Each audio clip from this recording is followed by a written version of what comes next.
Wendy Bell Radio is live. Hey, everybody. Good morning. I almost thought it was Wednesday. I hate that. You were just jumping to ask if it was hump day. That's right. I was ready. Would you mind turning off my audio? Thank you. Good morning, everybody. How you doing? Money, money, money. Yes, it's about the money. You guys see what Biden wants to spend more of your money, and they say, oh, it's going to come from the rich. Is it really? Belisario's. Hold on. I'm safe. Hi, this is Wendy.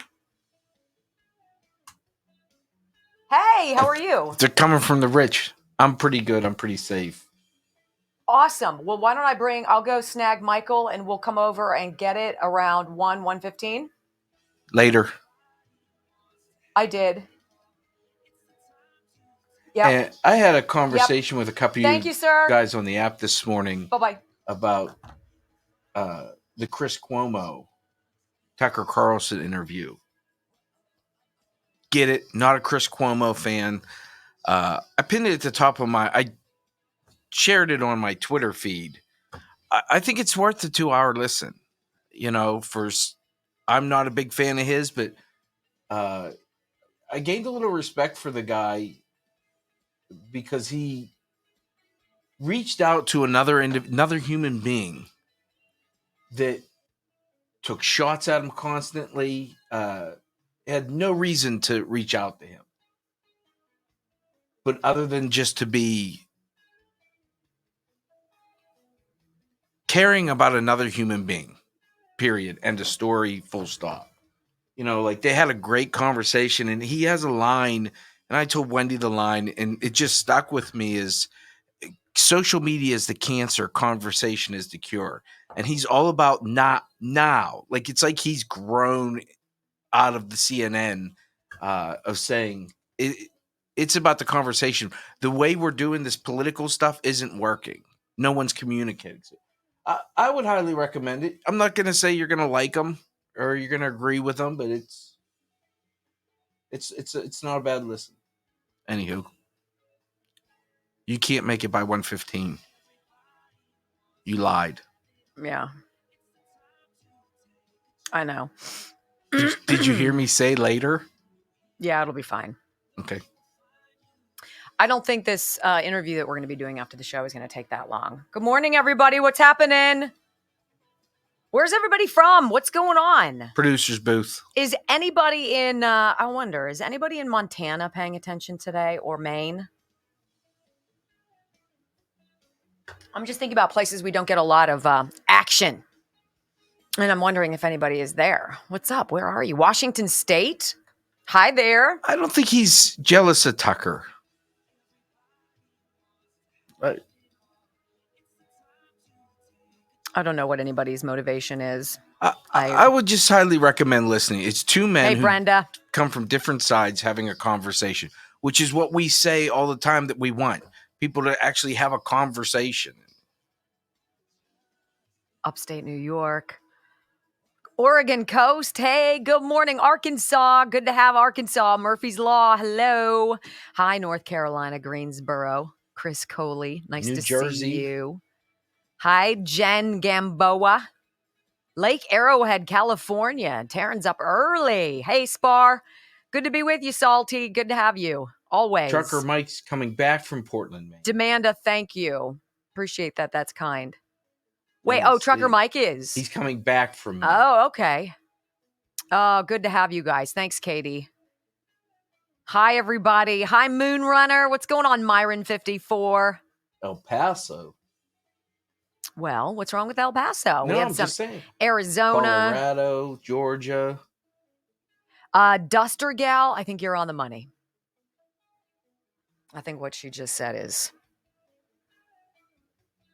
I think we need to pay close attention to what the media are going to do because I don't know if you come back from what they've done. In fact, that's probably going to be the monologue. I still haven't figured it out. Hey, Sherry, you're in the Strip District, Cher. Are you at work? I know you don't live down there. Black Lab. All right, I already said hello to you people. Let's see. Talk about you guys a lot. G.I. Jenny. Well, who are you speaking about us to? The feds. The Lord. The feds. MSM suck. Bear, I'm with you. 100%. I think we can all agree on that one. You know, and I think I can probably say I'm not as nice as Tucker. Though I think the conversation is important to have. I have not heard it, so I cannot tell you. I did. But I also think we need to parlay that conversation into a conversation about Katie Britt.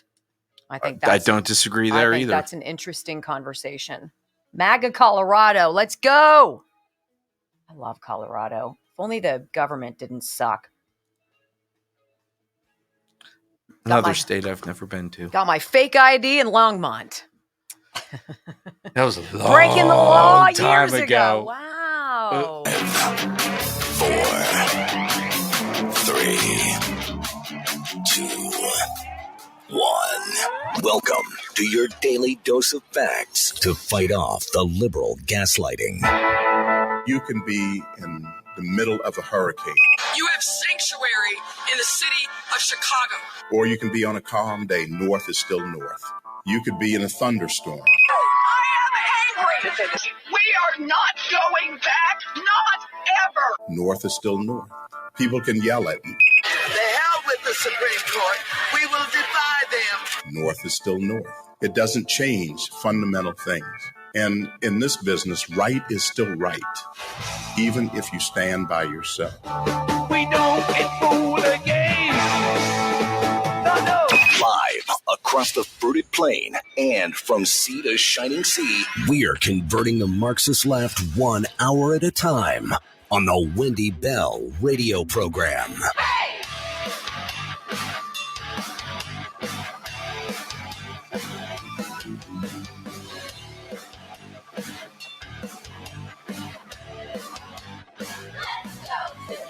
Hello, America and beyond the fruited plain. Welcome home to the Wendy Bell radio program. Your home for common sense conservative values delivered every day by a mom, by a proud American, by someone who loves his country, our values, the people, most of them, what we stand for, what we won't bend a knee to.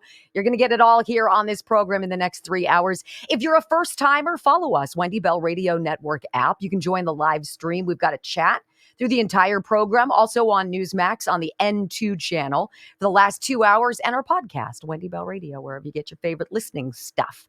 Find us, download us, follow, like, share, give us a 5-star review. Just keep on coming back because there's always room at the table for you. Welcome home. I pledge allegiance to the flag of the United States of America and to the republic for which it stands, one nation, under God, indivisible, with liberty and justice for all. Amen.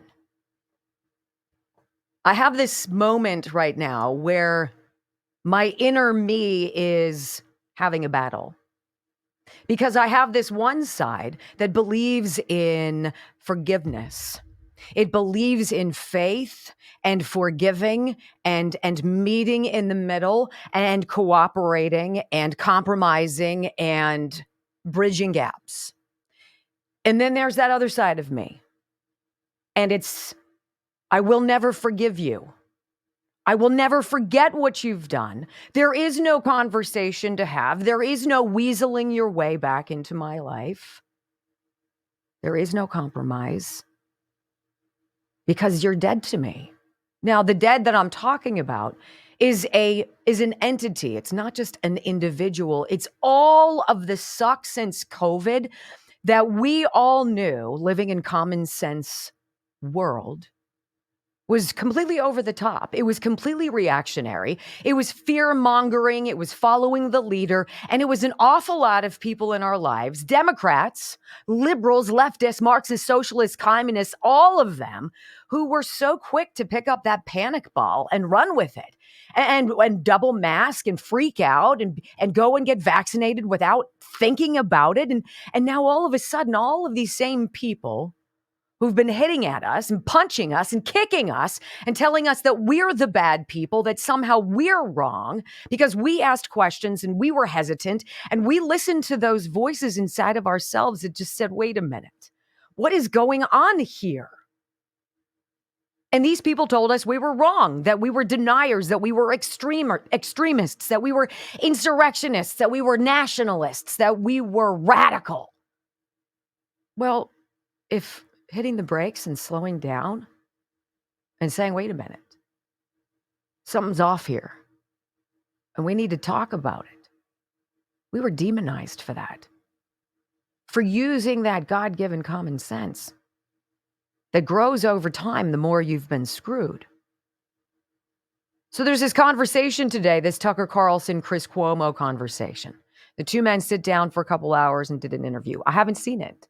I saw a brief snippet after the fact of Chris Cuomo on News Nation for about 10 minutes as he's unpacking his new idea that social media is the cancer and conversation is the cure. And that's a great slogan. It's a great freaking bumper sticker. But I will never forget how many times that man wagged his fingers at us and told us that whoever said protests were supposed to be peaceful, as Chicago behind him, as New York City burned, and even where I live, Pittsburgh, was vandalized, storefronts shattered, and people excused for looting and hurting other people and even murder.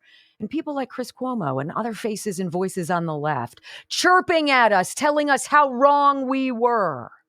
All the while, I knew damn well the difference between right and wrong. And while I came to you during all of that as a mother first,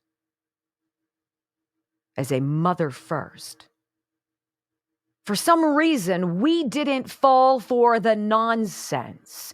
And now, as the political tide is changing, as the Democrats and the Rhino Republicans see that it feels very likely their days are numbered, we're going to see this come about, this turn of people, a softening, an olive branch. Well, let's just bury the hatchet and agree to disagree and we'll talk more. No, because I will not forgive you.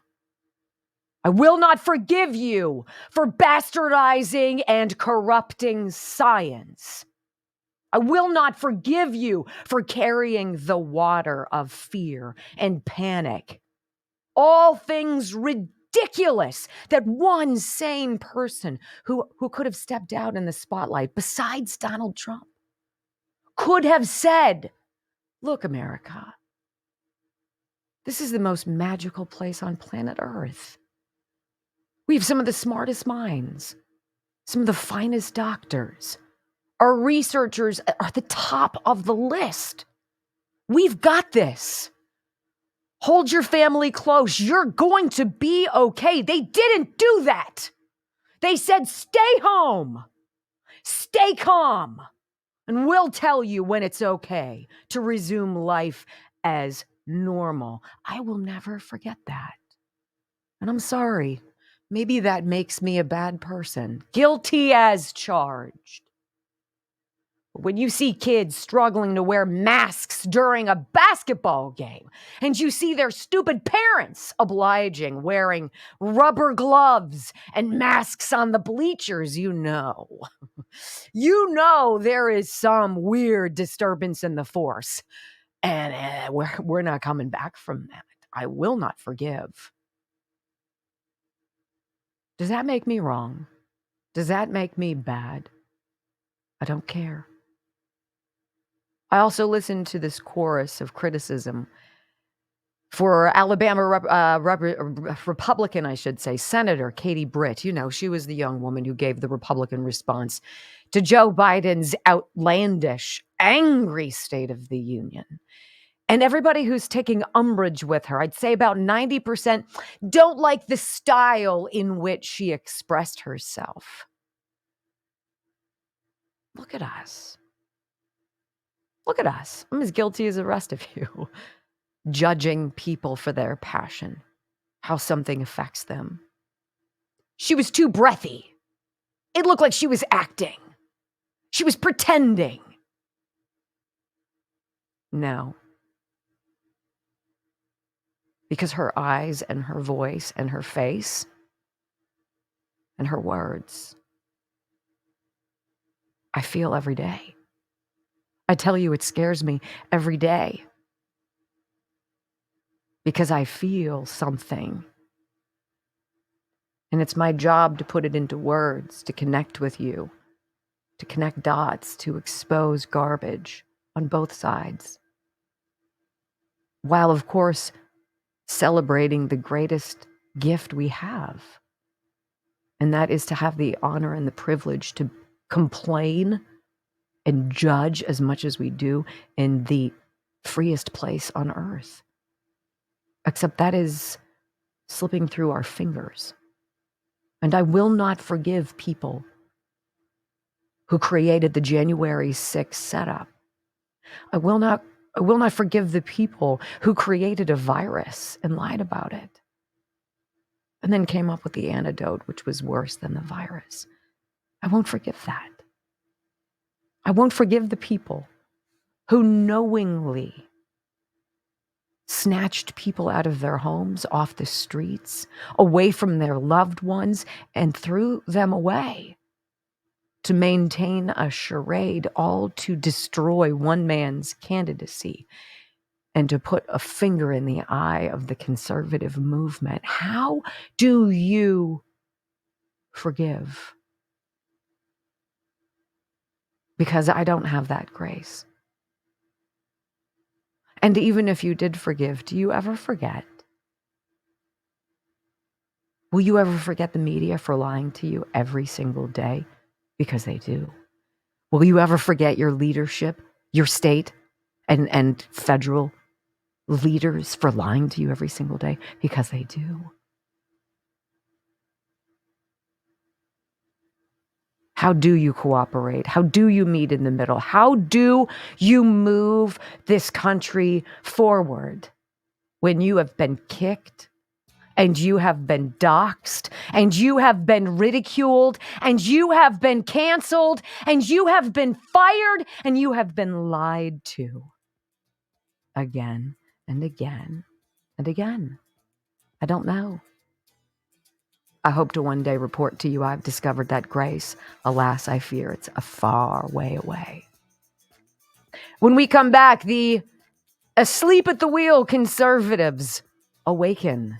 A huge push to register Republican voters, perhaps in a place you would find unlikely. I've got it for you next on the Wendy Bell Radio program.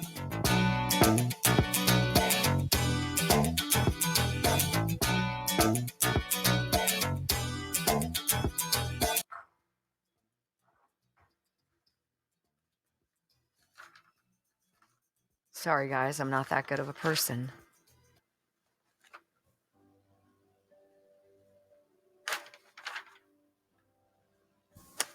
Just gonna admit it. I think you are. I think it's just. I think sometimes we can confuse forgiveness and forgetting as one. I can forgive someone. They're the one that has to live with the decisions that they make, the what they say, what they do. I don't think I can. I can forget. I can forgive. I just can't forget. I can't forgive. And you know what? It is a basic of salvation. As we inch toward my favorite holiday of the year, Easter, that idea of resurrection, of rebirth, of cleansing, of something, I will fall woefully short. And I have to be okay with that.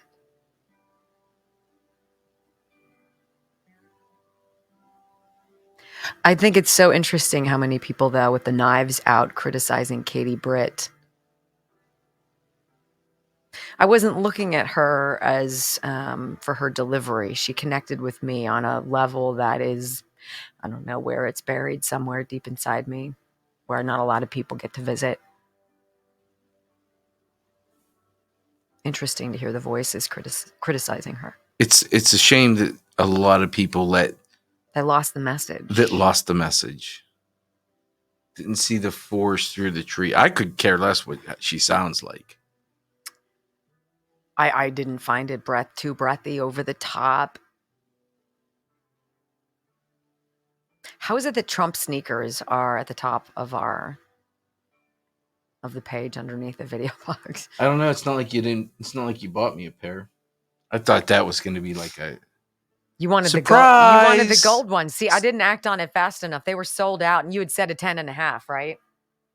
Sorry. Yeah, heard that before. I'll give you grace and accept your apology.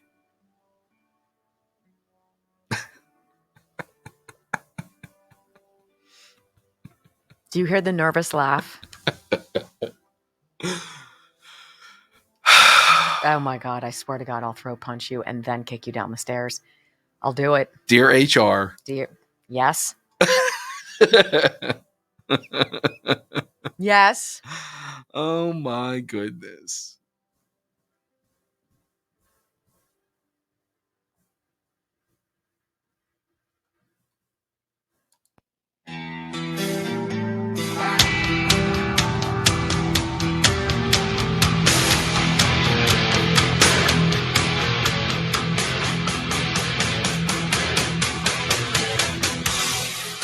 I find it interesting that Chris Cuomo, all of a sudden now, formerly of CNN, the guy who like went to bat for his brother and lied and did all this stuff and got fired, whatever. You can claim, I love my whatever, right? I find it very interesting that he's got his olive branch ready to go right now. This is the time he's ready to rock and roll because everything is about to change. There is going to be an extraordinarily speedy transformation in this country because we cannot waste a single day sitting around a table trying to figure out what our objectives are. We know what our objectives are. I've been doing it every single day behind this microphone. Like it or hate it, that's what I do. The speed, though, is going to be dizzying. We're going to talk about stuff going on at the RNC. If it's any indication of Donald Trump's effect on the Republican Party moving forward, we're going to see some rapid change, and it can't come too soon. This is inspiring to me. Are you guys familiar with the name Ralph Reed? I was not. He is the former executive director of the Christian Coalition. This was founded by Pat Robertson many years ago, right? And this guy, Ralph Reed, now is behind a monster, multi-million dollar push to register Republican voters at church. And this is the story from Politico. Like, one of the things that I've complained about for so many years is how woefully ambivalent it seems the Republican electorate is. We get comfortable on cruise control, right? We are asleep at the wheel. And because we're not paying attention, because by and large, we're not meddlesome people, we like to be left alone, and we don't go prying in other people's business. We have not paid attention to all of these changes, all the way down to the local level, where people who suck, who are in positions of power now. And we're like, oh crap, we got to get rid of these people.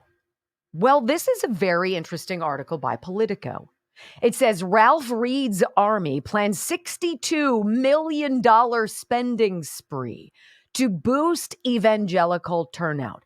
Now, this is another one of my reasons why I don't meet in the middle with the left. There is no compromise when the knives came out after the Iowa caucuses, and the likes of toxic Joy Reid cackled about white evangelicals as though it was some kind of skin disease.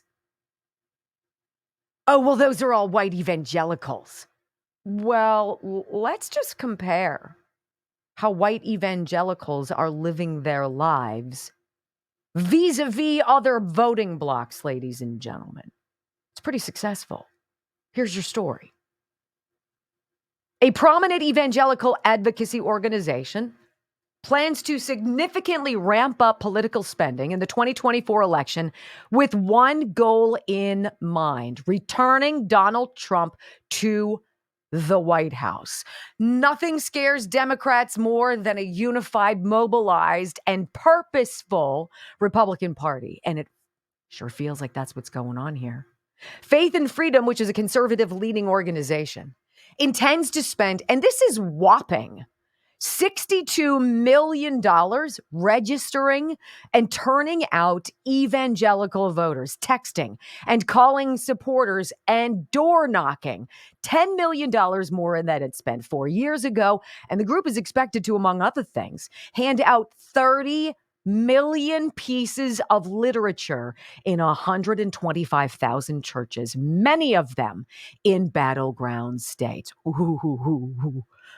In terms of home visits and voters reached at the door, to my knowledge, it is the largest effort on the right outside of the Republican National Committee ever. Ralph Reed, longtime Republican strategist, and Trump ally who oversees the organization, said of the direct voter contact enterprise.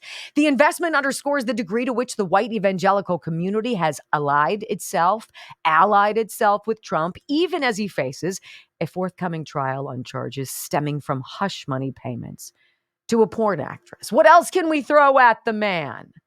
It also reveals the extent to which Trump may have to lean on outside groups like Reed's for help. I doubt that very much, Politico, but I do appreciate your attempt to spin that. The Republican National Committee, meanwhile, has just $8 million on hand. $8 million on hand. And now we hear, and we'll talk about it in the upcoming segments, that it's called a bloodbath at the RNC today. Is basically everybody's getting fired. Well, good. Wake the hell up. It ain't working. If you're spending millions of dollars on insultants to come in and tell you what you should do, how you should best be on the news and the media, you've lost focus. You don't deserve to have that job.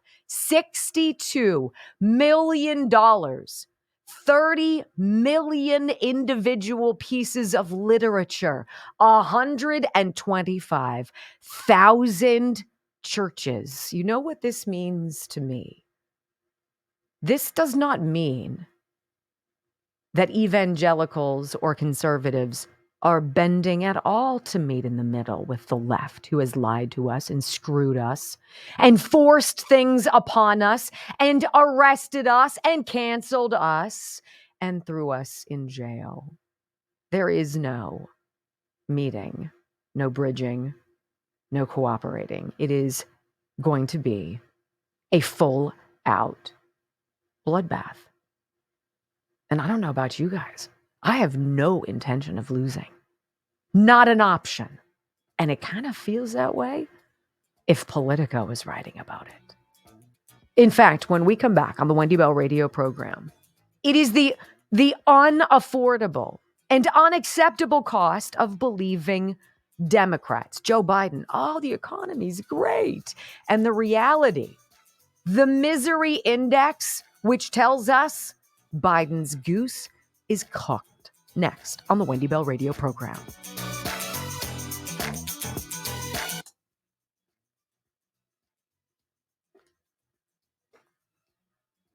All right, the Simkovich Concussion Institute, very special place where you don't feel alone immediately. The moment you call 412-366-3700, the minute you connect with the person on the other end of the line, you feel like you've gone to the right spot.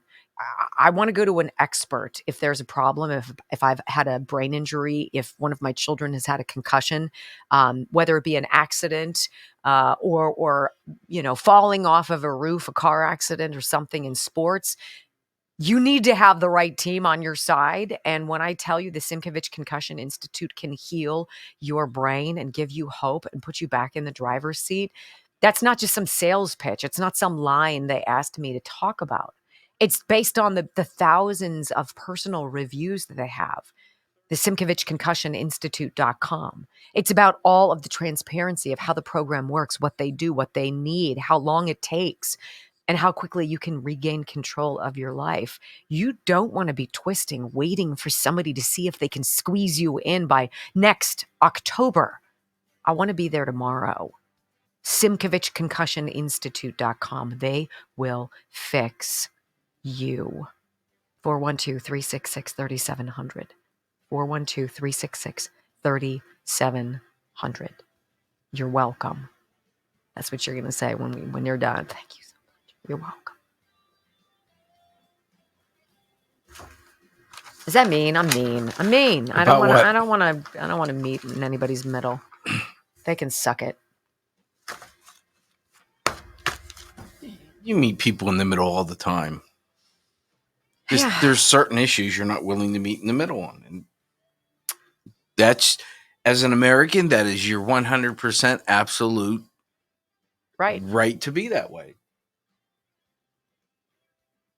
$62 million specifically to go to churches, 100,000+ of them, to register evangelicals. Why not? It's almost as though people realize that salvation and bringing God back into our life might be the ticket out of this freaking hellscape. It's Scott Pressler going to gun shows and registering people. You got to be at the farm show, the gun shows. These people, there's a bunch of people in one spot. You know, you have to go where I think the most important places to go and register people is where they're one voter issue people. 2A is a one issue voter. You go to the churches and you pull a Democrat card and say abortion. And they vote on that, register them to vote, because you know what they're going to vote. Well, I think everybody's entitled not to meet in the middle. Like I said, my thing with the Chris Cuomo thing was not necessarily agreeing with him. One thing Tucker, when he was interviewing him, he talked about the riots and stuff like that. And I wanted him to say, well, what is a peaceful riot? Well, how is BLM not a peaceful riot, or how is BML a peaceful riot, but January 6th isn't? And by the way, it's kind of rich now when you can feel the tide of change, like a rip current sucking you out, pulling you down. Let me ask you a question. If a liberal in your life came to you and said, I'm having questions, and they started talking to you about it, would you give them the grace even though... Absolutely. Doesn't matter what time it is. I have particular ire for... the Cuomos, I know. I get it. But I have to wonder, were they willfully blind? Were they ignorant? Were they complicit, complacent? Well, Tucker talked about corrupt when he was at CNN, and he says he still is upset about going into Iraq. He's like, I had people tell me I can't give you the info, but we have the info, but I can't give it to you. And he's like, I went with it. He's like, and I regret it to this day. I lied to the people because I was lied to. So, I get it. Can I hyperspace into Chris Cuomo? No. Do I want to? Absolutely not. But I think he, more than Katie Britt, is an actor. I think he blows with the wind. He blows with the wind, and he feels where common topics that will hit are. I don't think it's authentic. And he lost me when he came out of the freaking basement. Yes, that was over dramatic. That ridiculous, ridiculous. He had just done 100 push-ups, and so he was kind of sweaty. So you kind of have veins popping out of your arms. I thought it was an interesting conversation. That's like I said, I don't agree with Chris Cuomo at all on most issues, but I like watching two people who are opposed have a conversation and not yell at each other. He's like, why'd you go after me so much? And Tucker Carlson's like, I'm a dick. Which is, I laughed out loud. I thought it was funny.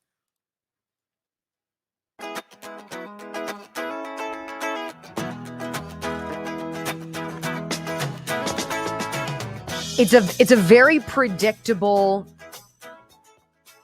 thing.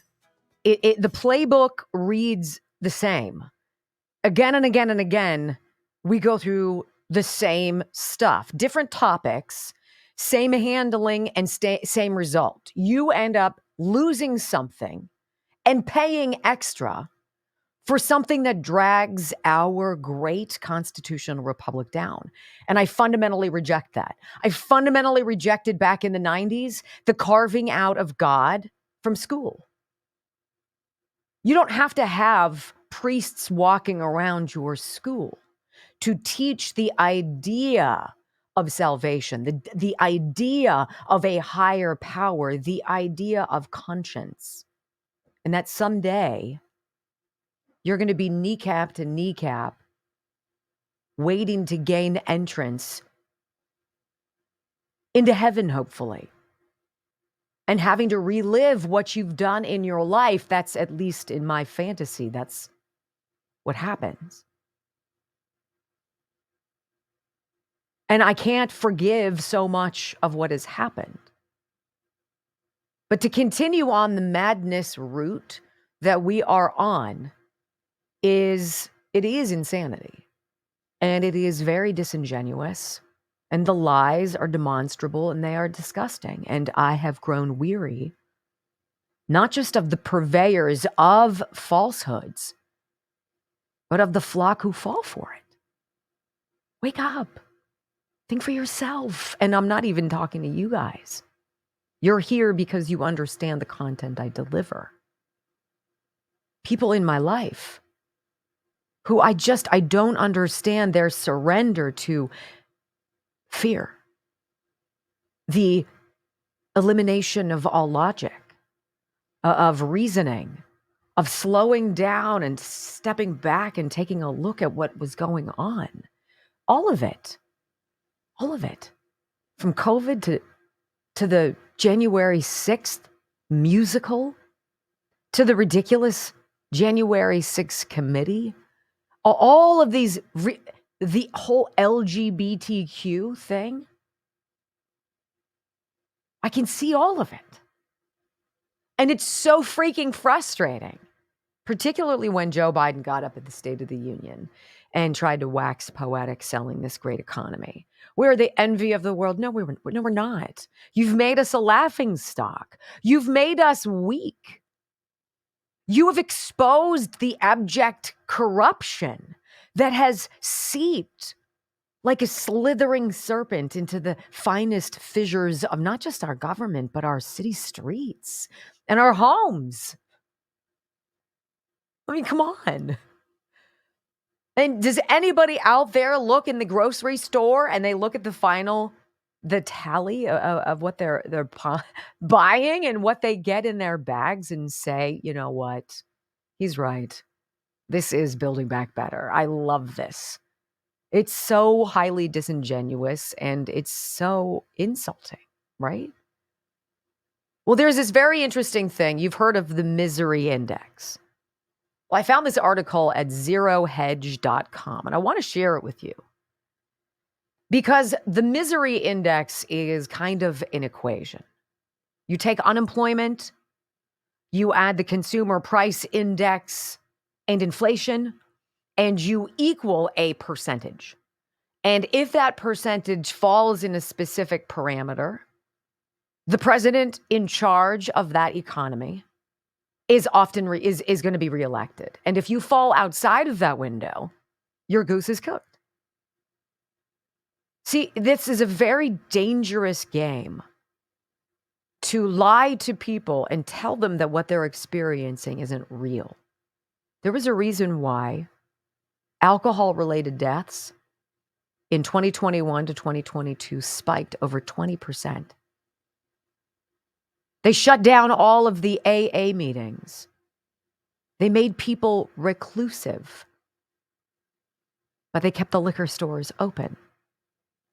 So that in 2021, at the height of COVID and lockdowns and all the nonsense, it was totally preventable if there had been one adult in the room with a huevos to stand up and tell the truth and not go along with the sup. Something like 460 people in this country died from alcohol or alcohol-related problems every day. A huge uptick. Don't sit there and tell us that all is well. Remain calm when our house is burning down.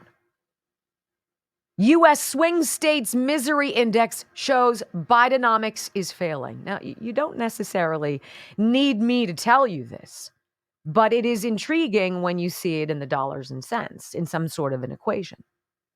One of the most dangerous things a government can do is present a glossy picture of the economy at a time when families and small businesses are suffering, this article says. Governments are always optimistic, of course, but sending euphoric messages tends to backfire, especially when the situation for the middle class is so complicated. In the United States, the Biden administration's message of the strongest economy in decades is just not true.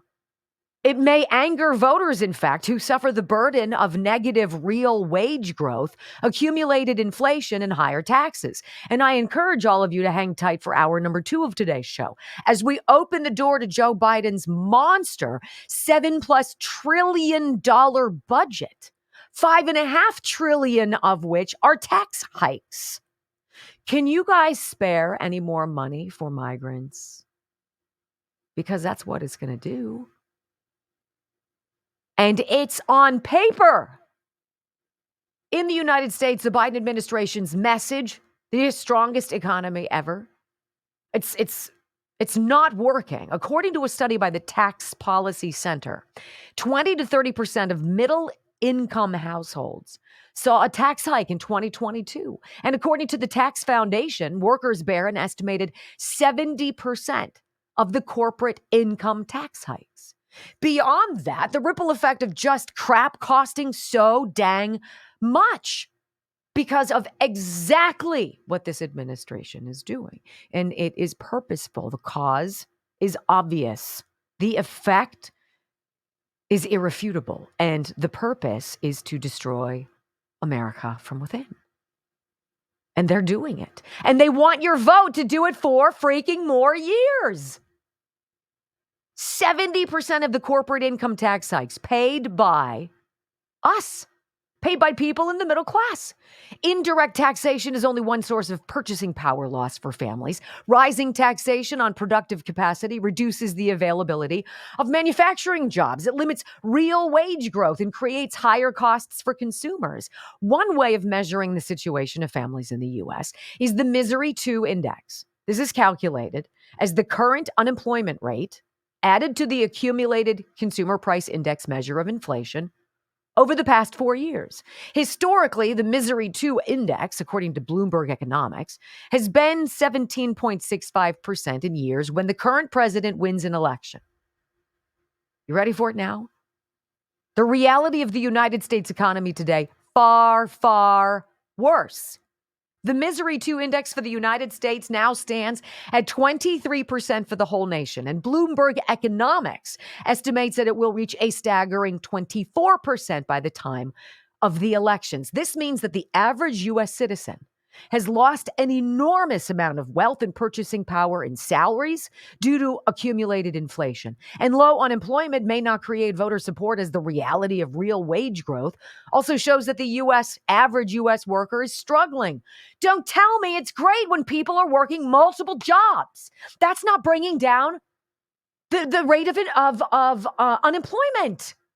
People just have to work more. Because there's a chunk of folks who just decided during COVID to give it up. What? Why am I working? You're paying me to stay home. Why are the migrants going to work? They're getting prepaid debit cards, for heaven's sakes. That doesn't stir the juices of ingenuity. That doesn't make people go out and think outside the box and create a new mousetrap.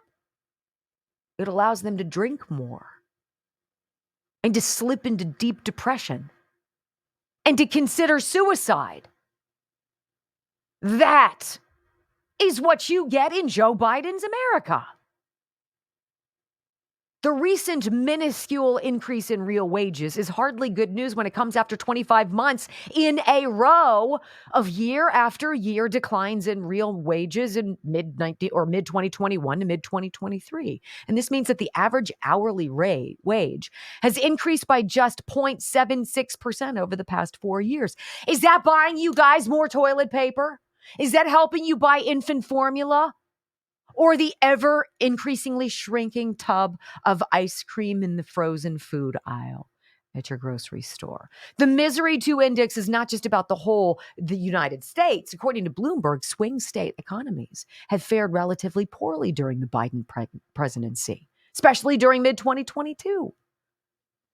Now, do I need to sit here and tell you there's an economic equation and some guy on a website called Zero Hedge has crunched the numbers and the numbers suck and the numbers show Joe Biden is going to lose? Do you need me to tell you that? No, your common sense tells you, but you need to know this so when everybody and his brother, and you're going to hear about it.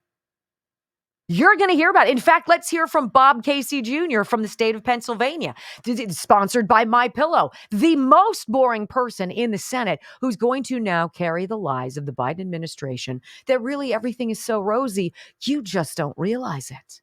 I think that one of the things we're seeing just in the last 48 hours is not just that contrast in terms of record job growth, 15 million jobs across the country. I see it in Pennsylvania all the time, as well as the economic standing of our families. But I think what the president spoke to in his State of the Union address about working on lowering costs for families, whether it's lowering the cost of insulin by a lot way down to $35 a month for seniors, or whether it's taking on greedflation and shrinkflation.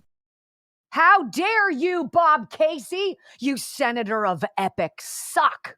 How dare you blame corporations, greedflation, and shrinkflation? It's called Bidenomics, you feckless hack. And now I would imagine, though you've been in the Senate for a good chunk here, that you would have nominal economics knowledge. And what Democrats sell, we can't afford. Stop freaking voting for insanity. Now, when we come back, I'll get it together. Maybe. Well, maybe they should have left the little Chiefs fan alone. You guys remember that story? I want to tell you quickly about this Deadspin issue. Remember the Chiefs fan? And they were like, oh, he's wearing a headdress and face paint. Blackface.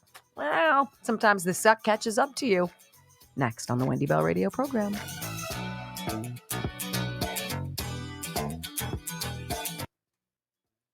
Bob Casey, you hack.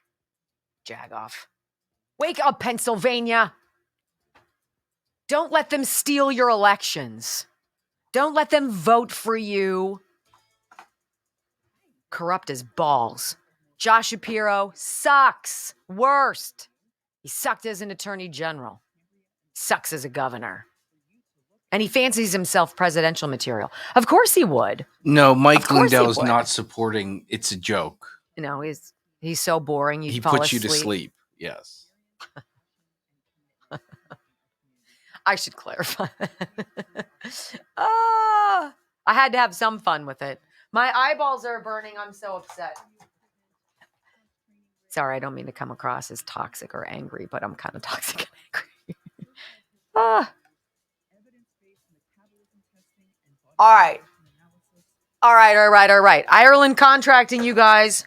Hey, there is a benefit to living in southwestern land before time, and that's because it puts you in the footprint of the service area where Gary and Diane Ireland's family business works, and they are home exterior remodeling experts. Like, take the guesswork out of a huge project you have. Putting new siding on a house changes everything. Getting new windows, getting a new roof, oh my gosh, that changes so much. But it's expensive, right? And you're like, how am I going to do this? Everything costs so much, but my roof is leaking. It's not safe. I've got to figure this out. Have Ireland Contracting come over and give you an estimate. And now, with just a few more days of this promotion going, showing their window deal where you can get all new windows, including bay windows, and they'll even do front doors and patio doors. 0% financing for 36 months. Pretty good deal. They are certified Pella window installers, the Amish installers, crazy talented. And Gary and Diane, they're good people. They stand by their work. They would not cut corners on their house, and they sure as heck aren't going to do it on yours. 1-800-NEW-ROOF, IrelandContracting.com. This special offer for the Wendy Bell Radio family. New windows, okay? 0%, 36 months. And some people, if they qualify, have as long as 10 years to pay it off. That's huge. Huge, huge, huge. 1-800-NEW-ROOF, IrelandContracting.com. We had this conversation yesterday about the housing market, and what they don't understand is putting 20% down on a house to eliminate PMI now is near impossible for most people. Right. Buying a house is near impossible, but now I'm paying PMI, which is ultimately a tax on you because that money you needed for the down payment now has to go to PMI that you never get back. They suck. I hate everyone. There, I said it. Wow. Excluding you, of course. Wow. Well, if I go to HR, I need to be on the good side.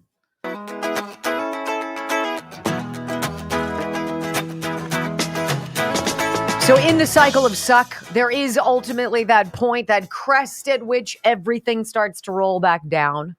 I think there is a statute on how long you can suck, right? Before everybody's like, you know what? You suck. Let's get rid of you. I think it has to happen. Sadly, Joe Biden hasn't realized his expiration date yet. But Deadspin has. And you'll remember this left-wing group of quote-unquote journalists. So apparently it's been sold. Deadspin is this website.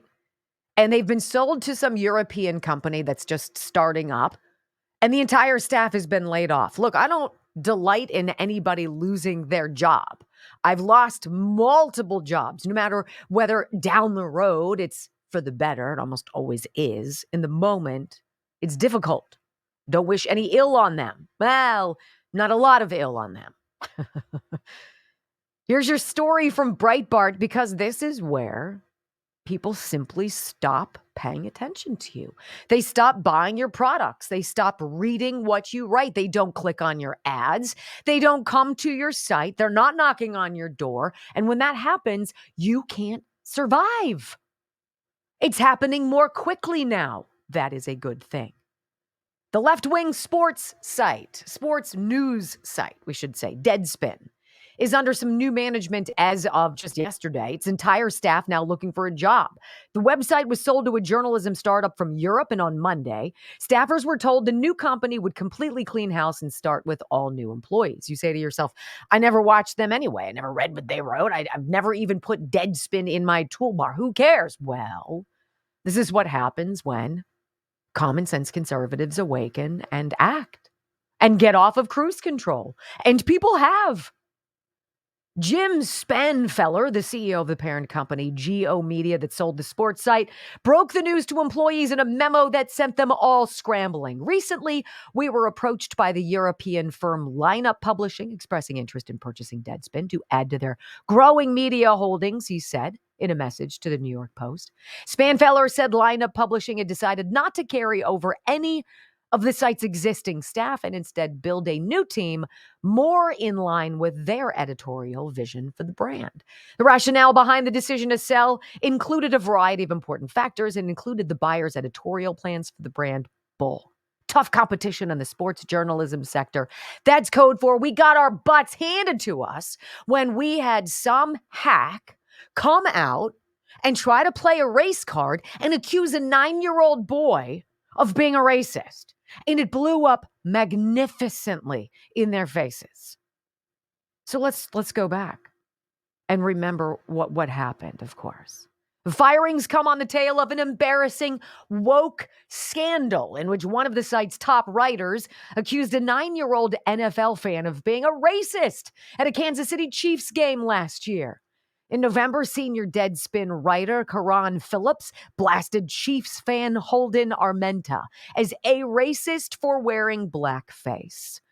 At a game when images of the boy wearing an Indian headdress, a Chiefs jersey, and black face paint went viral, Phillips blasted the child, his parents, and the NFL as a racist agenda, with a racist agenda against both blacks and Native Americans. But yeah, that's where he didn't do any research and he let his ire and his race lens cloud his vision and his ability to do his due diligence. Yet the boy had half black and half red face paint, which are the colors of the NFL team, and that the boy himself has Native American heritage. God, that so sucks. Oh well. The article was eventually updated to reflect more of the facts, right? But it didn't come out with Karan Phillips saying, you know what? I jumped to a conclusion and I made a mistake. And I labeled like a lunatic a little boy, an entire sports league, and the parents of this child racists because that's how I view the world. And I'm ashamed. And I'm embarrassed. And I beg forgiveness from these people. And I promise to do better if I'm allowed to keep my job. Now, if he had said that, I would have been like, well, let's pay attention to what Karan, whatever his name is, Phillips is writing from now on. But he didn't. It was one of those limp-wristed corrections. The little asterisk that's like, oh, psst. Yeah, you know that part where we said it was racist? Yeah, we were wrong about that. So, sorry. Not good enough. The article was eventually updated to represent more of the facts. But the family eventually filed a lawsuit against Deadspin for defamation. Anyway, might that be the final nail in their rapidly hemorrhaging pockets of finance? What was that? What was that web? Oh, that's right. A lawsuit. A lawsuit. Look, we are watching in real time the correcting of a lot of things. People pushed us too far. Going too far doesn't work. Now they want to inch it back. And they want to kind of, sort of, a little bit, apologize. Yeah, well, maybe we shouldn't have done that, blasting all of the deaths from COVID when we knew it really wasn't COVID deaths. Sorry. No. I will not forgive and I will not forget. And that Deadspin is going away, at least in this iteration. Maybe that should be a call to every other business out there who's been beaten over the head with DEI garbage pushed by BlackRock and Vanguard and all sorts of the other people out there who suck in global circles. Maybe instead of hiring people for what they look like or who they love, we should merely get back to the business of a meritocracy. We want the best and the brightest. And if you're not, then you're not welcome. Period. Hour number 2 of the Wendy Bell radio program is on deck. We're going to talk about this. Joe Biden wants to finish the job, right? Which is code for we're going to bankrupt America forever. The $7 trillion budget and the straight face with which it was delivered. Oh boy, buckle up. Next.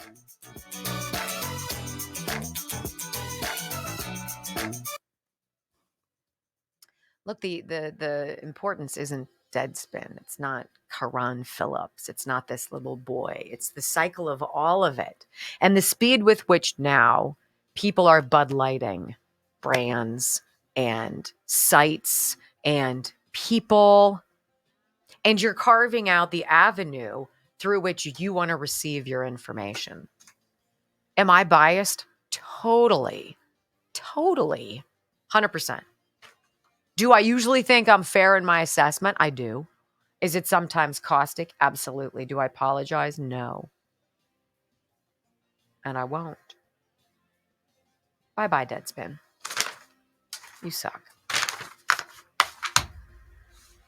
Anywho, the Disc Institute of Pittsburgh. I'm going to tell you the Disc Institute of Pittsburgh, the think about healing your body, that your body can, you know, and I remember this. I remember when Brock and I were helping a gentleman who needed, it was a kidney, I think, but I thought it was a liver. I thought when you're a liver donor, if you're going to donate part of your liver, that like you're going to end up suffering and you need that and you're going to be sick after. Your body is majestic. It is such a miracle how it heals itself. That liver grows back, right? It fills itself back in after you donate. The same way your discs can heal after they've crumbled and degenerated and slipped. And that bone on bone grind and the pinched nerves and the pain. No thanks.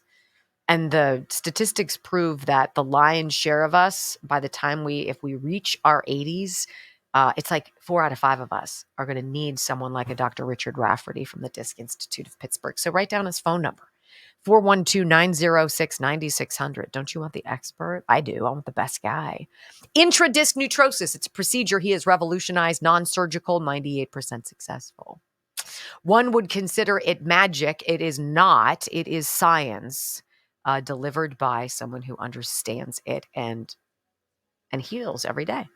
PittsburghDiscInstitute.com, 412-906-9600. It's great to be with you guys. How is everyone? What's going on? What's shaking bacon? Let's see what we have going on here. We have 11,400 watching. Hi, everybody watching on Rumble. We got 1.97 Rumbles. It'd be great to get to 2 by the time Brock gets back from the bathroom. 20 seconds. We could do that. Can you guys click that green button? Just smash it. That tells Rumble that you like us. And every girl likes to be told she's liked. Just saying. Why did my camera move again? I think it's afraid of me.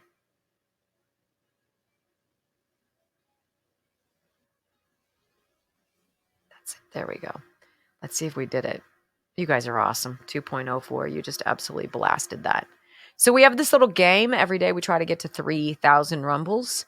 And you guys are so wonderful. You do it all the time.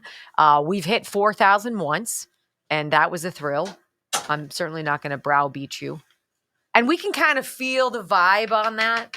We can kind of feel it early on in the show if things are taking off and if you guys are fussy and feisty with us. So today doesn't look like it's that day. Though 2K already. Though we have 2 hours to go. So we have 810 on Twitter. What's going on, X? I'm so glad that you guys are here. So glad that you have found us. Thank you so much. You can throw out my Twitter handle so I get follows. I'm over 1,500. Are you? Yeah. That's awesome. Yeah, for me it is. That's good for anybody. Right? 15. Oh, I take that back. Fake news. I'm exactly on 1,500. So it was fake news. I'm not over. What do I have? I think I only have like You have like 30 some, I think. 30 is like the number. But I'm not Wendy Bell. Oh well. Who could be? You know. There's something on my eyelash that's driving me nutty. Please retweet the show. Yes. So yeah, we're in a commercial break, another couple minutes, and then we'll be back. I am interviewing a January 6th hostage after the show today. I'm very interested. And I also am very intrigued by the opportunity to interview Stuart Rhodes. Are you guys familiar with that name? Because that man has been thrown away with so many other insurrectionists. He, of course, founded the Oath Keepers. The Oath Keepers, which has been bastardized and demonized as some kind of radical fringe group of wackos who run around the woods and shoot crap. It's not what it is. It's people who serve this country in some capacity, who have left their chosen field, retired, moved on, what have you, but who still hold the oath. who believe in North is still North. And they were thrown under the bus as being some radical, wacky fringe group, which they are not. Tell me if you guys feel the same way, if you feel the same way. So Salty says CIA operative Stuart Rhodes. Who do we believe anymore? You know, He's sentenced to 18 years in federal prison. For exactly what? Oh, seditious conspiracy. Oh, how many of you know what that means? How many of you know the parameters of what that means? I don't have the foggiest freaking clue. I know that they created a kitchen sink of charges and just threw them all at these people. It's disgusting. How many people ever heard the word really insurrection, Oh, I said that. before January 6th? Oh. Certainly nothing I'd ever said. Dude is 58 years old. If he serves his sentence, he'll come out when he's I'm interested in the Robert 76. I'm going to go home and do one of something since yesterday you took the day off.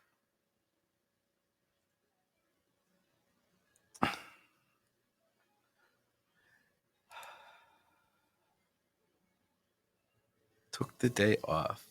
Let's ask Brock how much of today's content is because of him. What? And how much is because of me. Wow. 3, 2, 1. Wendy Bell. Inspiring solutions to save America, one show at a time. Are you ready to get on board? They believe that they can destroy this bond that exists between you and Trump if they somehow make Trump look bad, make Trump look like a reprobate, embarrass you about Trump. They can't do it because you came before Trump. Desperately want Trump gone, and I know that they desperately want it codified, that Trump cannot run again, because make no mistake, they remain scared to death of you, and they remain scared to death of Trump. Trump, 75 million, 80 million votes. And I'm going to tell you, you're not going anywhere. Even if Trump does, you're not, which I think remains one of our big campaign strengths going forward. They can't separate you from Trump. And more importantly, they can't separate you from the ideas. They can't separate you from MAGA. They can't separate you from Make America Great Again. From sea to shining sea, 3 hours of bold truth and excellence. The Wendy Bell Radio Program.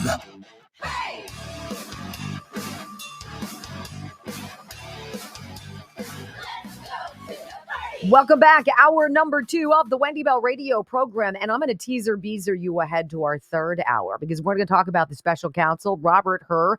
Special counsel no more. Dude quit his job with the DOJ yesterday, 24 hours before he was set to testify before Jim Jordan's House Judiciary. We're going to hear what Jim Jordan wants to ask him. The quitting part is a very interesting nugget. Why it happened and why the DOJ is losing their ever-loving minds about it. Hour number 3, remember the podcast, Wendy Bell Radio. Get it, download it, love it, and share it. So here's your New York Post. Look, I mean, we all know the definition of insanity. We are so well beyond insanity. We are now in just abject decay. This is drunken spending that has no end. This is like my college roommate at the University of Colorado, who didn't just max out her own individual credit cards. She got credit cards in her sister's name and maxed them out too. Yeah, that's going to leave a mark, and it's going to be really hard to pay back because the interest rate is staggering. They prey on people like that. Well, this government is preying on us. You know, they said to us, nobody making less than $400,000 a year is going to see a penny raised in their taxes. Well, accordingly, it seems here 20 to 30%, Breitbart tells us, in fact, have already seen an uptick in their taxes. I told you last year I had 92,000 personal reasons why I was not ever voting Democrat. So this new massive $7.3 trillion budget. What do responsible people do when they're in the hole? Well, you got to admit you've got a problem. You got to sit down, you got to look in the mirror, and you've got to say, you know what? I have an issue. It's like the same thing with AA, drugs. I am an addict. I need to admit that I am an addict and I need to get help. Well, see, we don't even have step number one. They just dropped $7.3 trillion on us. Biden unveils massive $7.3 trillion budget with $5.5 trillion in tax hikes. Plans for the highest burden in U.S. history. This is the New York Post today. Now, is anybody surprised? Because if you're bringing over anywhere between 8 and we'll say 20 million people in Joe Biden's just think about that. Even my rudimentary math skills tell me that's a crap ton of people. And last time I checked, they're not coming over with industry. Will some of them have jobs? Are some of them skilled? Will some of them do things and contribute to America before they're deported? I would imagine so. But as it stands now, they're just sucking on the teat of your goodness, of your hard work. Why are you getting up and going to work every day? And are all these people who just stopped doing so, are they smarter than we, the rest of us who are still humping it? Maybe. I told you the story over the weekend how my husband Joe and I took our twins to Canton, Ohio for a soccer tournament. We couldn't get a hotel room in the hotel with the team. We were late getting to the reservation. And by the time we were ready to make the reservation, or did, they were sold out, they said. They weren't sold out. They couldn't book the place because they don't have the people to staff it. If your job is a hotel and you don't have people cleaning the linens and cleaning the rooms and making the food in the lobby for the free breakfast, and they're not there to man the computers, and God forbid something goes haywire with the electronic keys, you don't have people on hand to run your business, you don't have a business. How many restaurants have you gone to? And you walk in and you meet the host and you say hi, party of whatever, and the place is half full. Half. There's lots of space. And they're like, well, it's going to be about 30 minutes. And you're like, what are you talking about? Yeah, we're short-staffed. This is everywhere. Everywhere. Does anybody think that giving millions and millions and millions of dollars to migrants who ought not be here, who broke the law to get here, who we know nothing about, many of whom are dangerous, do you think that they're all of a sudden going to hop to and be like, well, honey, got to go out the door, got to get to the job? No. And this budget reflects that. Highest burden in U.S. history. Well, that's building back better. That's Bidenomics. President Biden unveiled his election year budget pitch Monday, calling for $5.5 trillion in tax. $5.5 trillion. Trillion. Like, how many zeros is that? Is that 9? I have to look at it. 5, 2, 3. That's a million. That's a billion. Oh, my bad. It's 12. Whatever. Just carry the one. What? $5.5 trillion in tax increases by raising rates on the wealthy and corporations, while spending $7.3 trillion on defense, federal benefit programs, affordable housing for migrants, and student debt cancellation.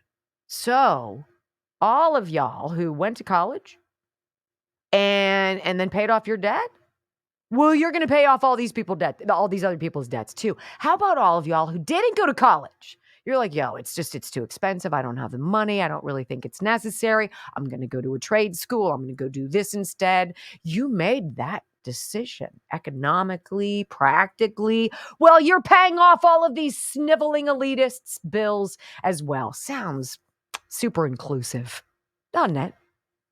The fiscal year 2025 budget of suck, which is highly unlikely to be approved by Congress, matches last year's top line tax increase level, and spends $300 billion more, while purportedly cutting the federal deficit by $3 trillion over the next 10 years, the White House said Monday. How does that work? How do you spend money to save money? How do you spend money without raising taxes? How do you welcome people in and give them all the free crap so they settle in your community so you can redistrict and you can then send out the census and you can get more representatives, which is the game, right? Whether or not it's getting these people to vote Democrat, it's certainly about having their bodies in a specific area so that you can get more representatives with D's after their name in Congress and the Senate. Period. $3 trillion it's going to cut the federal deficit? Bull crap. Fiscal hawks and Republicans alike, quick to call out the administration for reckless spending. That's not good enough. That's not good enough. This is where I would pay good money for a heckler just to scream down, "You suck! All of you!" I'll do it. So let's look at Biden's $7.3 trillion budget. What it outlines his plan to finish the job of destroying the country. So we got $5.5 trillion in tax hikes. I'm sure that won't impact you. Not. Increasing from roughly 18% of GDP to 20%. Now it's only just 2%. So, even after the IRS collected a record $4.9 trillion in tax revenue last fiscal year. It's never enough. It's never enough until you say, hell no, I ain't paying. Massive corporate tax increases. What happens with corporate tax increases? Where does the money come from? Oh, that's right. When you go buy crap. Isn't that amazing? Giving the United States a higher business tax rate than communist China, killing 159,000 jobs, shrinking the economy by $720 billion, and cutting wages for low-income Americans. Building back better. Also, billions of dollars for a supercharged IRS. More bean counters to sniff up your skirt. Even after it was successfully clawed back by Republicans. A second death tax. What?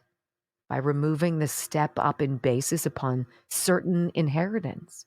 Oh, wait a minute. I'm going to work hard. I'm going to work 2 jobs. My husband's going to go to medical school. He's going to get a fellowship in cardiology. He's going to get an additional program so he can be an interventional cardiologist, which means he can do stents and catheterizations and save your life before you have a heart attack. But we're going to pay more now and be able to give our children less of our money. Homebuyer and mortgage tax credits, an admission that record mortgage rates and skyrocketing rents are unaffordable under Biden. And billions to train young workers on climate change. Stop it with the climate change. These are all codes for money laundering. Money, money, money. You're paying for it, right? Well, there you go, ladies and gentlemen. And I'll be here all week. I'm just getting started. When we come back on the Wendy Bell radio program, let's talk about this. Politico calls it a bloodbath at the RNC. We say that it's too little too late. Next.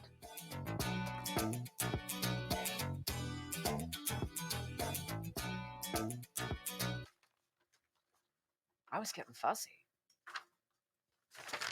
Just a little bit. And for the person that asked, yes, Brock was here yesterday. She's calling me a slacker. Yes.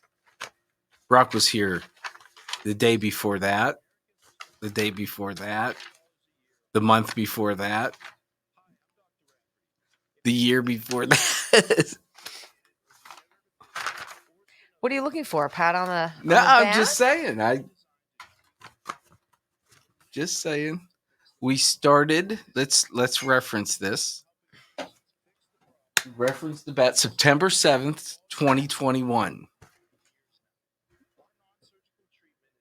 Since September 7th, 2021, Brock's had. Let's guess how many days Brock's had off since September. Do you 7th. really want to dance this dance? Do you really want to go? Let's do this. Do you want to do this? Let's do this. Because I will so burn you. I will absolutely torch you. I will leave you as an ashen semblance of your former lying self. It's not one. Why hasn't Brock taken a day off? It's not one. Why haven't you taken any time off, Brock? It's not 2. Well, are we counting Christmas as a day off? Were you here No. then?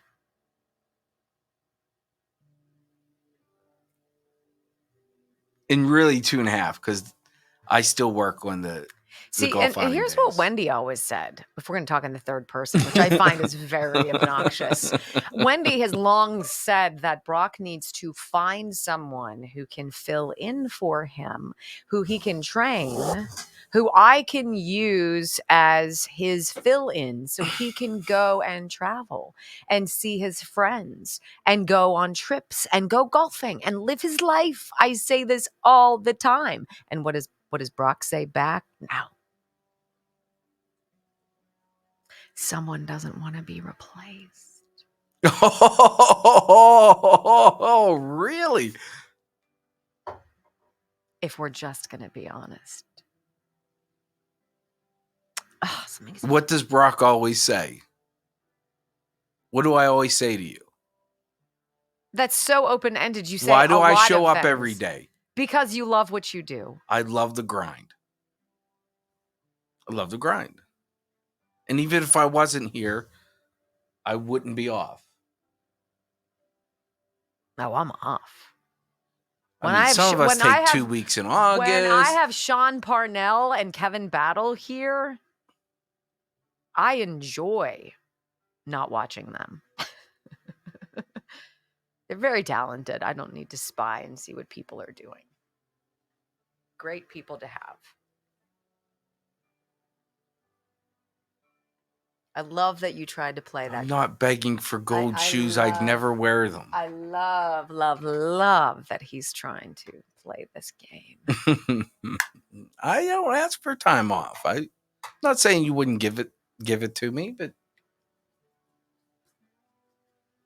I'm a creature of habit. Let's just say I've made him an offer he can't refuse. I'll let you guys know when I find out what that offer is. Please.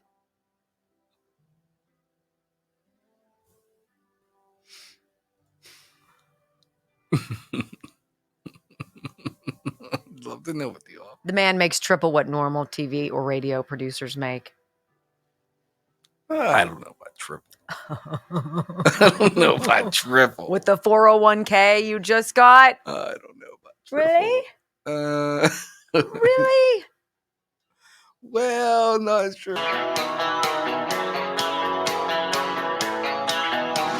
So this is exciting. This is exciting as the opening segment that I shared with you, that there's this mass push, this $62 million drive with 30 million pieces of literature and 130,000 churches to register evangelical voters as Donald Trump supporters. That is huge. Organizing what? We Republicans, that happens? Really? We're woeful. Democrats kick our butts up and down with their ability to organize, activate, inflame, right? This is a great story. Politico, though, calls it a bloodbath. I don't know if it's a bloodbath when you get called on the carpet for doing a lousy job and you get fired. Bloodbath at RNC. Trump team slashes staff at committee. Bum, bum, bum. Well, duh. Too little, too late, probably, but I'm glad to see something's moving. Donald Trump's newly installed leadership team at the Republican National Committee on Monday began the process of pushing out dozens of officials, according to 2 people close to the Trump campaign, and the RNC. All told, the expectation is that more than 60 RNC staffers who work across the political communications and data departments will be let go. Those being asked to resign include 5 members of the senior staff, though the names were not made public. Additionally, some vendor contracts are expected to be cut. Can I just make a friendly suggestion? Hire Scott Pressler, the guy who has been a one-man wrecking crew. This man has registered thousands of voters, Republican. One dude. He travels all around the country. He puts it out on social media. Hey, I'm going to be in Sioux City. Let me know if you have an extra bedroom or a couch I can crash on while I go work for free. All of these various venues to show people, hey, it's easy to register to vote. Why don't you register Republican if you have our conservative values? And people open their homes to him. That's called grassroots. That's called thinking outside the box. That's called waking up and doing the damn job. And there's got to be a place for that in this RNC. Period. In a letter to some political and data staff, Sean Cairncross, the RNC's new chief operating officer, said the new committee leadership was in the process of evaluating the organization and staff to ensure the building is aligned with its vision. Trim some fat, right? We don't need 50 people to do 4 people's jobs. The overhaul is aimed at cutting what one of the people described as bureaucracy at the RNC. But the move also underscores the swiftness with which Trump's operation is moving to take over the Republican Party's operations after the former president all but clinched the party's presidential nomination. Trump's campaign took over operational control of the RNC on Monday. Damn right. On Friday, former North Carolina GOP chair Michael Whatley was elected to the RNC's new chair, and Trump's daughter-in-law, Laura Trump, was elected as co-chair. Both, of course, had his endorsement. Additionally, Trump's senior campaign advisor, Chris LaCivita, was named as the RNC's new chief of staff. Now, that Laura Trump thing brings us to this story, which I think is great. And she said it out loud. Got to make it too big to rig.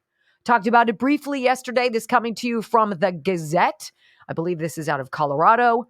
Laura Trump promises legal ballot harvesting to be part of the new RNC strategy. They've got to be freaking out on the left. They're saying to themselves, wait a minute, we're so used to the comatose, right? Asleep behind the wheel, drive-by conservative people who don't get active. They might get fussy, but they're busy and they stay out of people's way. Not very organized. Oh, snap. Are we? This is the headline. Newly elected Republican National Committee co-chair Laura Trump says it's time for the RNC to up its game and compete with more strategy against the Democrats. We've been playing checkers. Democrats have been playing chess, she said to the Washington Examiner. Elected Friday to replace Drew McKissick. Michael Whatley, as we've just said, the former chair of the North Carolina GOP, is now replacing Ronna McDaniel, who for far too long was terrible at her job and got a lot of unnecessary plastic surgery. Unfortunately, we don't have any one day of voting anymore. We don't have paper ballots. We don't have voter ID everywhere. So we're going to have to play the hand we are dealt, Laura Trump said, noting the importance of early voting and mail-in voting where possible. That way, we have the votes banked as we head into Election Day, and we are not playing catch-up on November 5th with the Democrats. We need to be doing legal ballot harvesting, something that, and doesn't that bother you, that we're going to play by the rules when they're going to stuff the ballot drop boxes without a care in the world?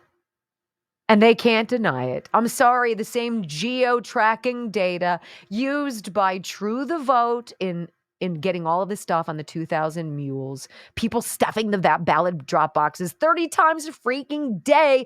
It's the same technology that the DOJ and the FBI used to track down all of the January 6ers, so try to refute that. Legal ballot harvesting, something that has never been done by the RNC, Laura Trump says. But I promise you, we're going to start. All right, don't go anywhere, ladies and gentlemen. When we come back, when the Washington Post and the New York Times say it, the Democrats know there is a big problem. I will explain next.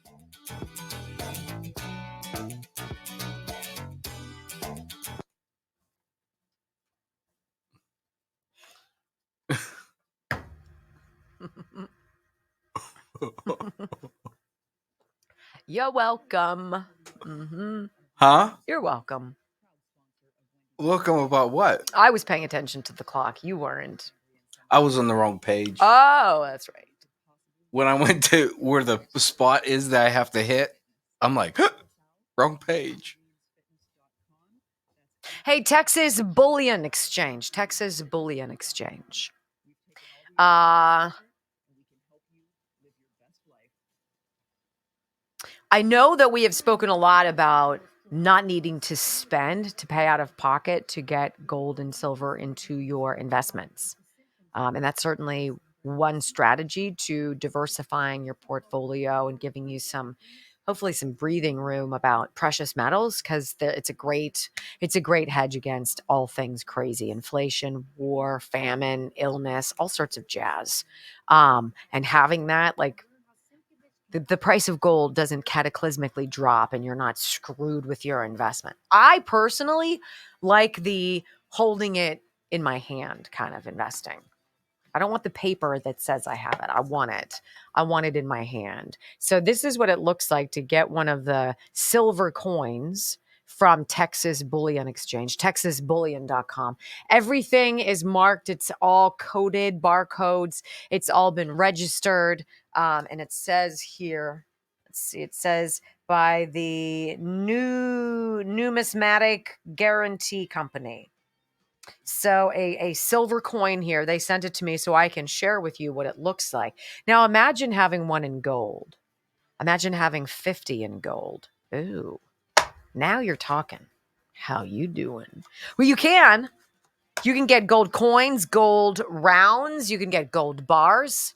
You can get silver, palladium, platinum, all of this. And one of the things I really like about dealing with precious metals and Texas Bullion Exchange is that these guys are experts. They're so geeked out about introducing you to what they do. And they're so excited about helping you get value in your investments. They're just great. 855-927-5557. 855-927-5557. TexasBullion.com. You haven't gone to the bathroom yet. Really? Hey, would you like one of my nifty access bars? No. They're so good. I'd love No. you. I'm waiting for you to go to the bathroom so I can tell the real story. Of what? I'll go to the bathroom. You got 3 minutes. Uh-oh. No, I'm not.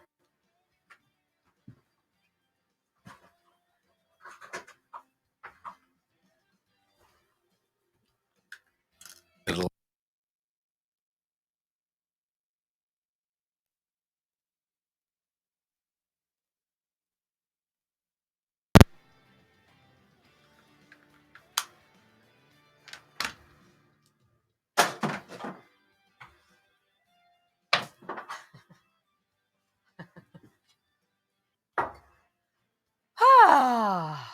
better. Solid and strong. Like I So when am. she goes to the bathroom, I'll tell you guys the true story. A true story of what? What we were talking about last break. What were you talking about last break? How you won't take a day off? Yeah. Why would you share? I gave you the finger to say, wait a second, she was replacing the batteries in the apparatus we need to have so you guys can hear all the sound. Feel like I got a bat in the cave.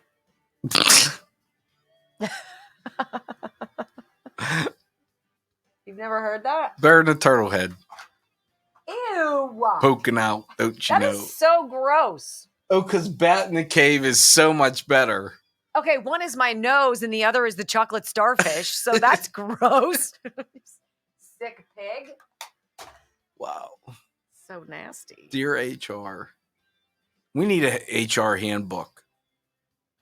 Should we put out an HR box for suggestions to No, the because show? it'll never get read. Oh, I'll read them. I'll take everything under advisement. Can't I just email it to you? My complaints? Go ahead, give me one. I don't want to air the dirty laundry. Give me one.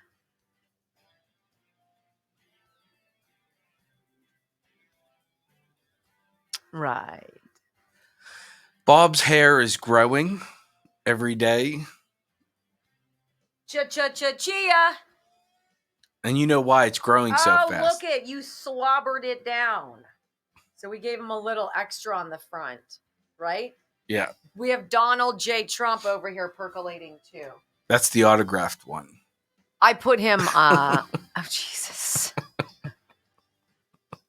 I put DJT in a, Hyperbaric chamber. yes, and he's like Joe Biden. He's getting infused. He's Walt Disney. He's getting infused with liquids.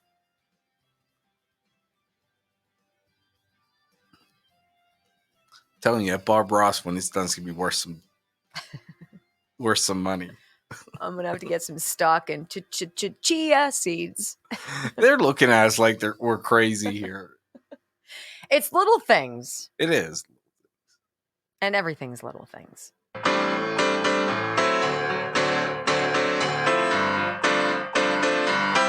So I very rarely will read to you an article in length, but this one is so important, I think, because I think a lot of us have acknowledged and have been surprised to see how many people in our lives who weren't overtly political, because we really weren't overtly political before Donald Trump. I wasn't. I knew I was conservative. I knew how I felt.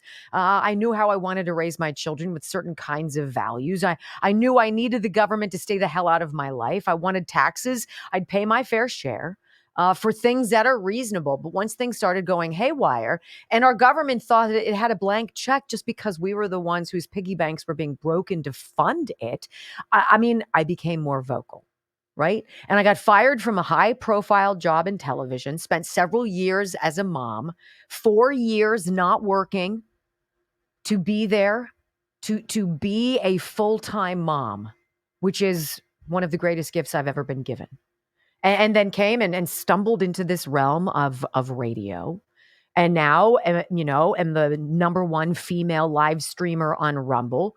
And they carry me on Newsmax. And we're all over the country on radio. And it's amazing the trajectory and the amount of people out there who just want access to information, right?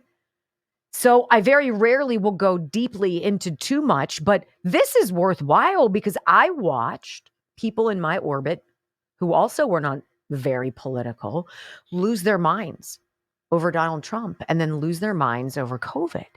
And this white, college-educated, liberal mentality I found very intriguing because a lot of my friends and family members fit that bill. And there was a very predictable march among them to the same beat, going in the same direction. And the further they marched and the more stoic or solid I was where I was standing, the divide between us got very deep. And there are some relationships that I lost. And that's okay. You too. It's okay. It has to happen. It is what it is. This is intriguing by the Washington Post, though. It's an opinion piece written by a guy named Jason Willick. And while I disagree with some of his takeaways, I appreciate his dive into this, and it's worthy of us sharing. This is the opinion, how the diploma divide came to dominate American politics. What is it? What is it about what has traditionally been the Democrat voter versus the Republican voter, which is now blurring and switching over to the other side?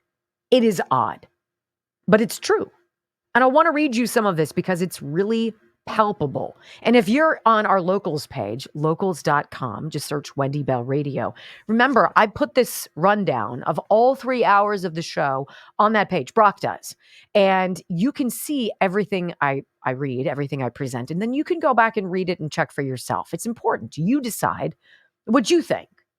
Here's the story. The most important U.S. political trend of this century is the march of college-educated white voters toward the Democratic Party and of non-college-educated white voters toward the GOP. This trend hasn't just changed election arithmetic. It's changed the way the right and the left argue, pushing the Democrats to embrace experts and business and the status quo as Republicans grow increasingly at odds with established institutions.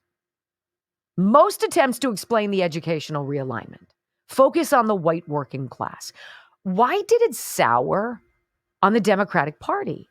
White voters without a college degree must have grown more authoritarian or racially resentful, the conventional thinking goes. George H.W. Bush won just 45% of whites without a college degree who voted for one of the two major parties in 1992.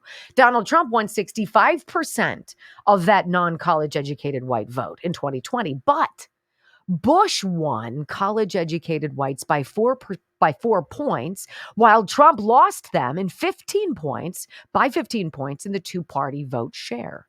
So why then does the educated, specifically the white college-educated voter, what is it about these voters that turn them off to Donald Trump, or make them find somebody like Joe Biden more appealing? Well, in a recent working paper, University of Pennsylvania political scientist William Marble offers a different account of this shift based on an analysis of public opinion surveys going back decades.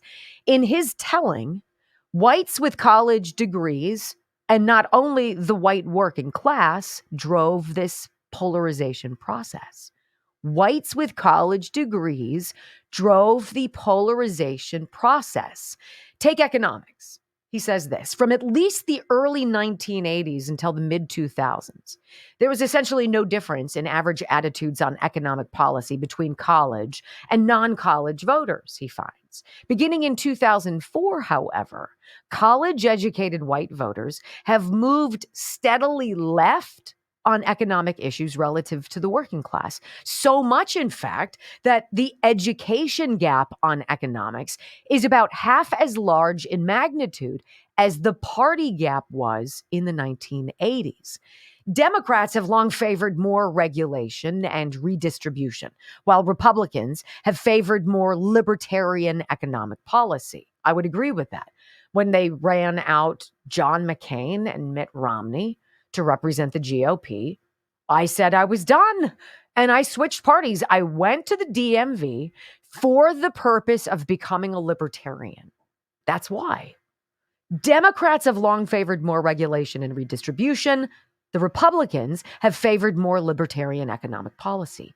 The GOP's focus on market economics used to be an asset among voters with college degrees, the winners in this modern economy. Less so now. College-educated whites increasingly favor progressive economics, aligning them with Democrats and leaving the GOP with a more working class voter base. So is it that the voters are leaving or that the parties have abandoned them? I don't know. There's a significant debate today, at least among journalists, about whether the Republican Party can or should move left on taxation and spending. Do you guys think that? Do you think that we should give one lousy inch when your Joe Biden administration thinks a $7.3 trillion budget is reasonable and affordable in a country that's already saddled by $34 trillion of pre-existing debt? A country whose president and whose House leadership under Democrats passed endless bloated multi-trillion-dollar bill after multi-bloated trillion-dollar bill during COVID, encouraging people to stay home, never get up and work again, and then bemoaning the fact that we've got some budget issues. Oh, well, I'll probably die before they get fixed. Why should we focus on it now? Certainly, a GOP where the working class holds the balance of voting power will emphasize different economic policies than a Republican Party where professionals had greater influence. This is interesting, though. He says this guy's findings throw cold water on the idea that the white working class is pining for to redistribute wealth and power, right? Or social justice-inspired economic policy. On the contrary, the group has moved markedly against free market economics, is white voters with college degrees. Something has happened. We blame the white college-educated liberal woman, but perhaps it's actually just the white college-educated voter in general, because the Republicans who are white college-educated seem to be leaning more to the left than ever before. Perhaps it's just the working person, the person who gets up every day, regardless of their race. I mean, specifically, we're talking about white people, white Republicans, white college-educated Republicans. What happened? Is it the indoctrination of college? Is it something that they're learning there? Is it the constant beating in the head in staff and administration teaching that's 90% or more liberal in these college campuses and universities? I almost choked when I got a copy of my Coloradan magazine from the University of Colorado in Boulder. And it showed a picture of a guy on the cover who was being championed as the lone Republican staff member who was brought specifically to the university for a year for a little diversity. Everybody there is on the left. They have to bring in visiting professors, like exchange programs, so they get some diversity of thought and ideology. This is exactly what it is. And so I scratch my head and I have to wonder, is college worth it? Is sending your children to college worth it? I have a child right now waiting. We'll find out by the end of this week whether or not he's been invited to attend the University of Notre Dame. Do you know how hard it is as a white, straight, conservative man now to get entrance into a school like Notre Dame, to get into a school like Harvard or Vanderbilt or Chapel Hill or any of these institutions or Berkeley? We're creating a vortex, I believe. We're creating the storm by not addressing the issues rampant in education. This article suggests that the move isn't because of Democrats. It's because of Republicans. There is an effect on those college campuses. How do you neutralize it? How do you neutralize it? For example, this analysis suggests that in the 2000 presidential election, non-college whites placed roughly half as much weight on moral issues as did college-educated whites. But by 2020, they placed slightly higher weight on the dimension than did the college graduates. Cultural attitudes on race and moral traditionalism are now drivers of vote choice for both the working and professional class. Is this a white thing? We already know what the black voters are doing. They're waking up. It seems like it's the white college-educated voters who are still asleep. I think that's fascinating. Identify the issue. Find a fix. I don't know what it is, but we got to find it. All right, quick timeout when we come back on the Wendy Bell Radio program. Let's talk about this. This New York Times poll says Donald Trump's support among black voters has grown 500%. So what do they see that white voters don't? Next on the Wendy Bell Radio program.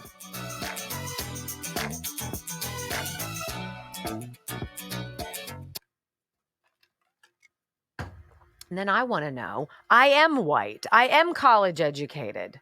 Why didn't I fall in the same?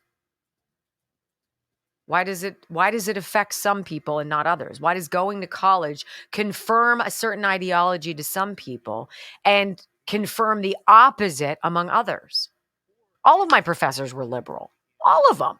The touchy-feely crap we had to do at CU, climate change stuff we had to do at CU, gender stuff, diversity stuff that was going on in 1980 freaking 30 odd years ago, right? I knew exactly what it was. Why didn't I get impacted by it? Why, if anything, did it make me more conservative? I don't know. Because you think for yourself.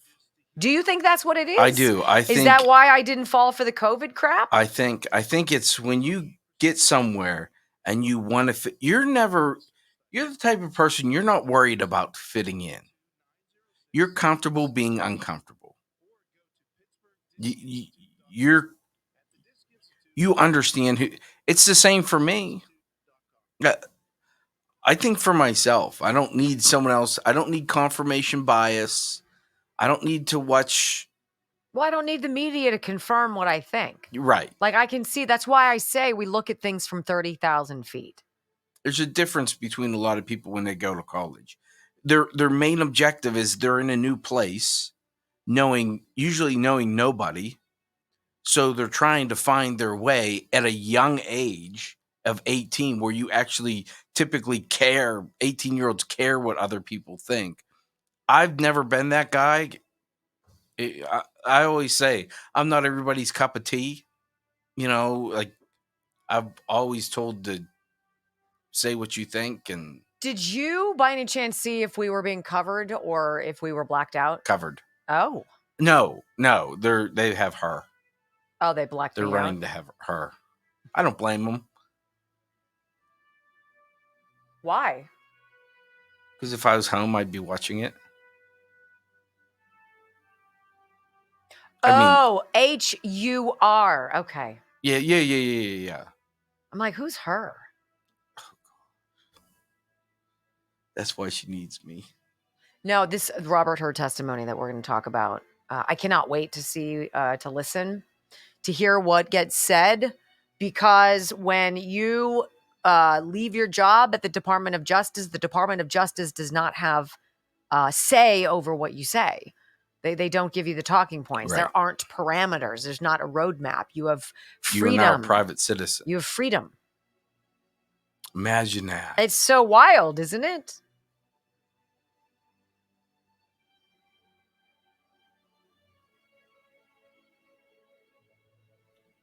He must have lost it. We're not even at 3 yet.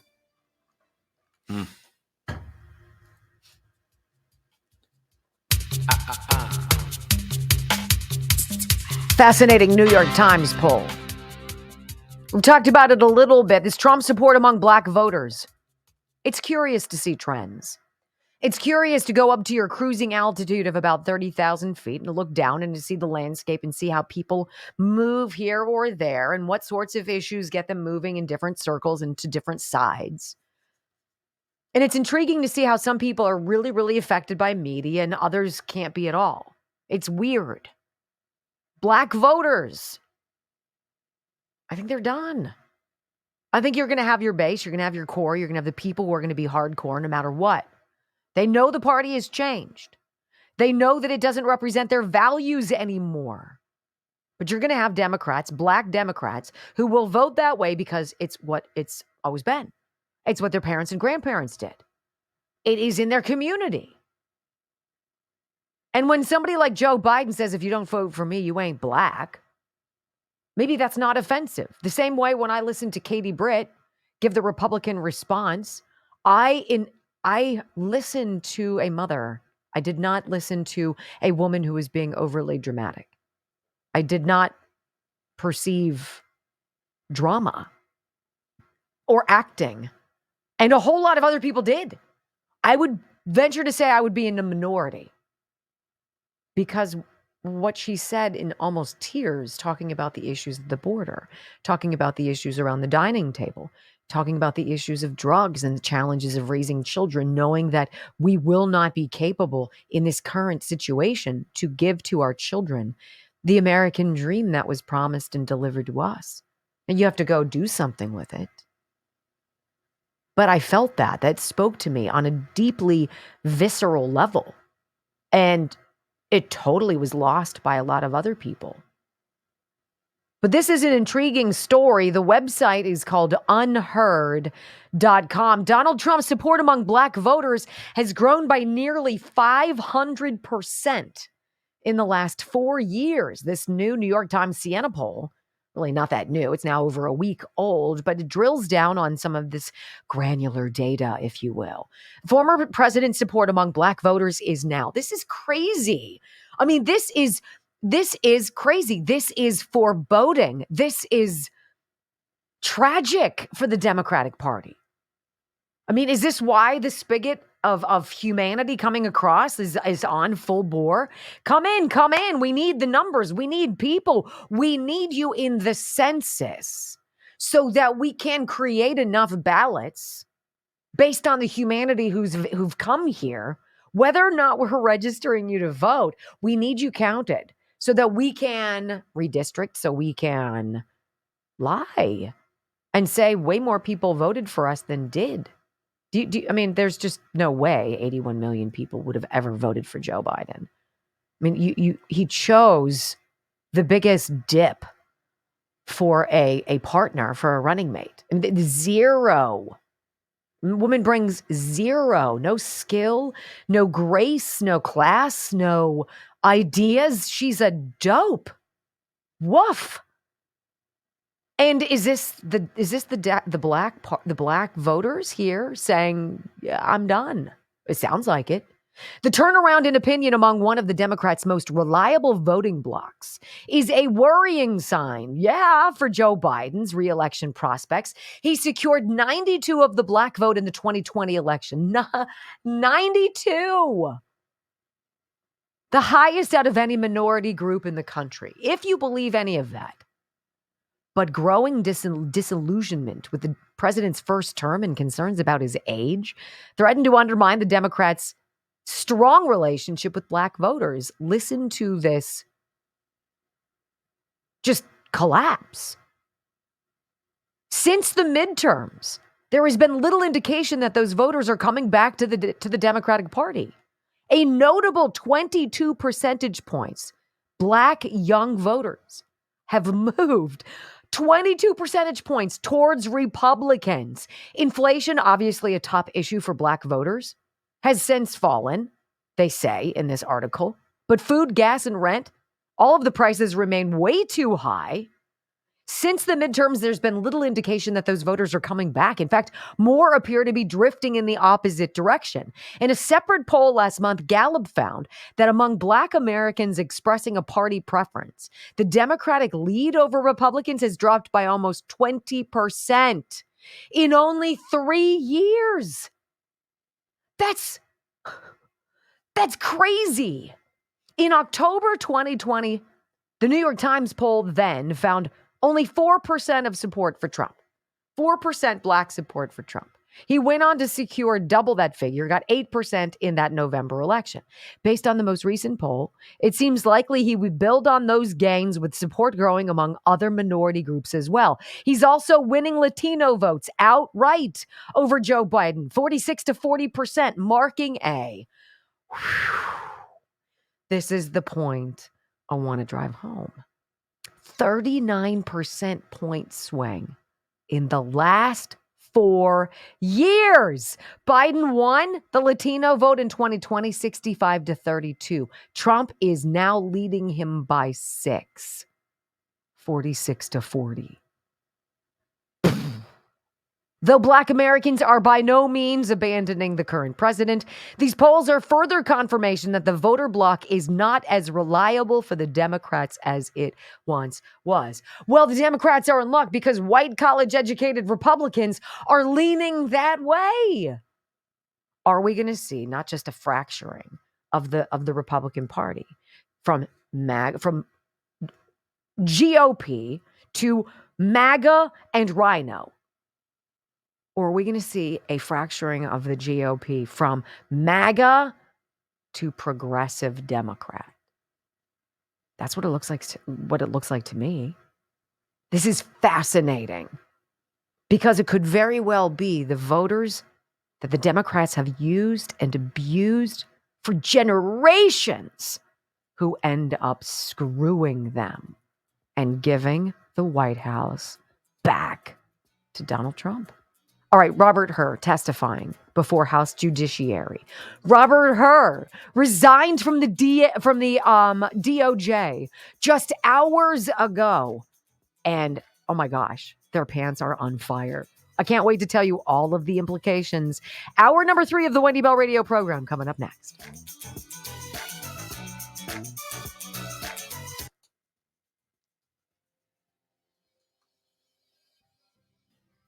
All right, I am actually going to get that. Oh, so I can leak that truth out.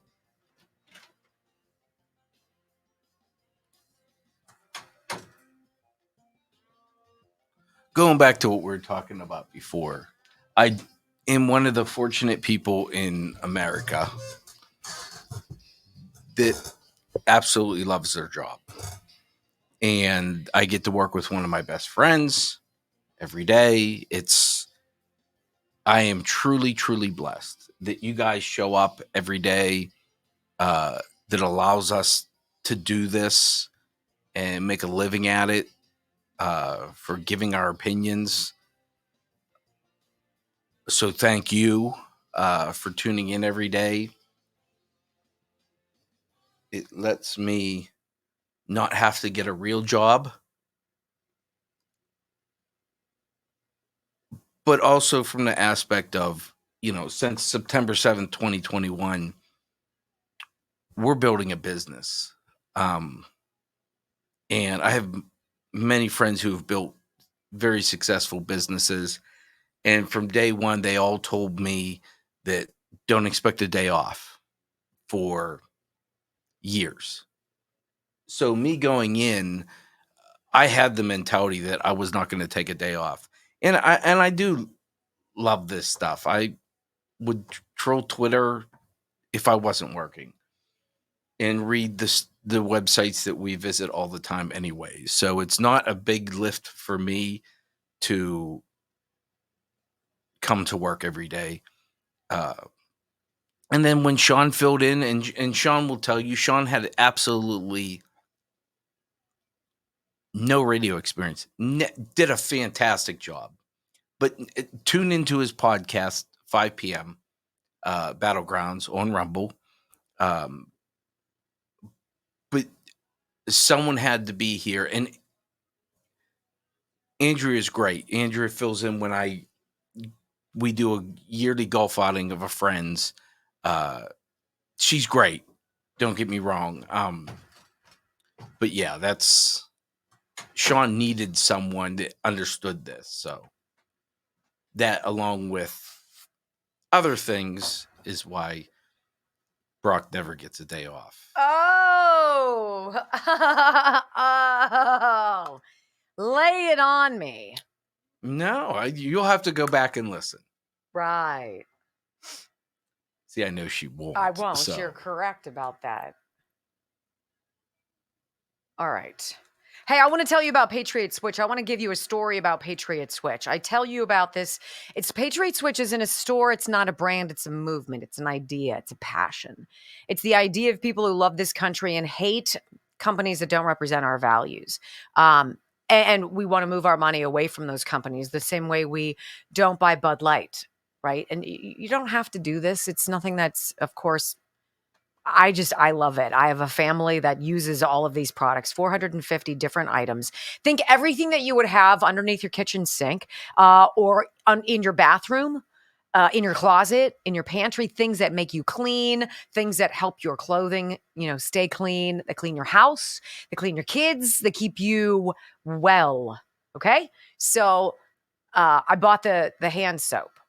And the way Patriot Switch does it is super smart. Like, instead of going to Walmart or Sam's Club or Costco and buying one of those double things of giant things of Pine Sol, which gobble up so much space in your closet and are almost exclusively water with some chemicals, why don't you eliminate the chemicals, come up with chemistry that cleans things without putting us in danger, and make it in a concentrated form so that we can mix the quantity that we want without buying a bunch of water?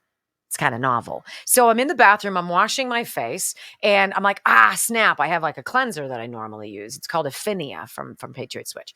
And I had forgotten to take it out, and so my hands were all wet. So I squeezed a couple pumps of the hand soap. Hand soap is not makeup remover, right? And it gets in your eyes. It burns. It's terrible. Except this stuff. Took off my makeup. I got it in my eyes. It didn't burn. And I was like, what?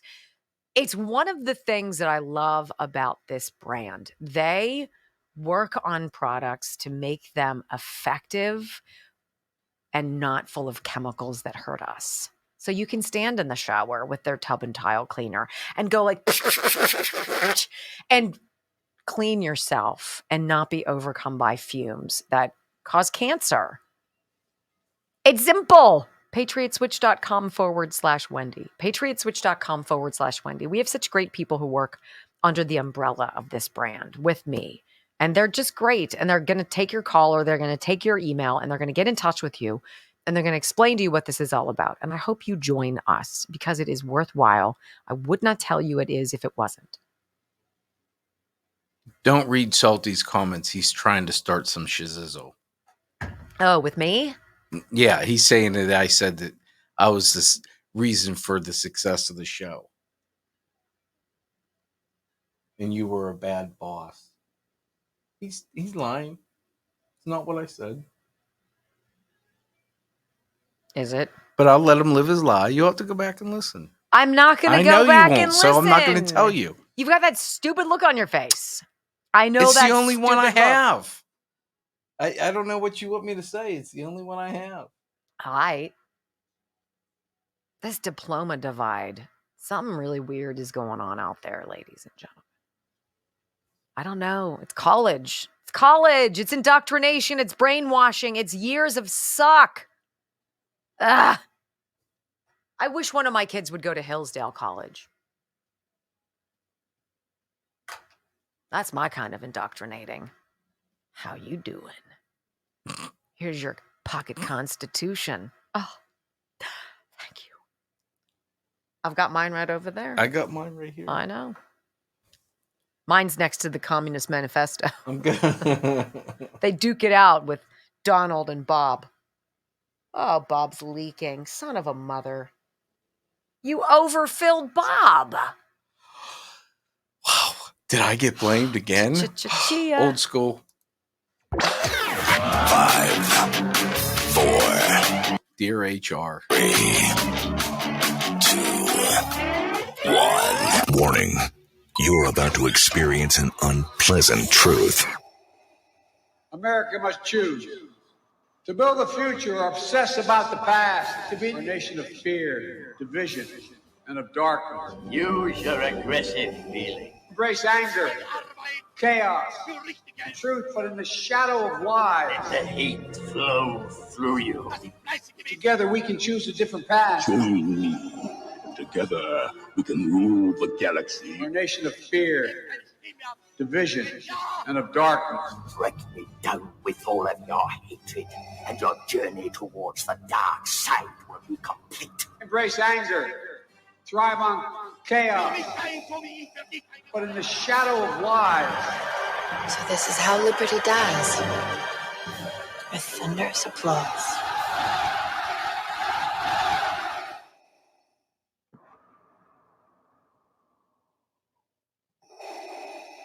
Live across the fruited plain and from sea to shining sea. 3 hours of bold truth, excellence, and optimism for America. The Wendy Bell Radio Program.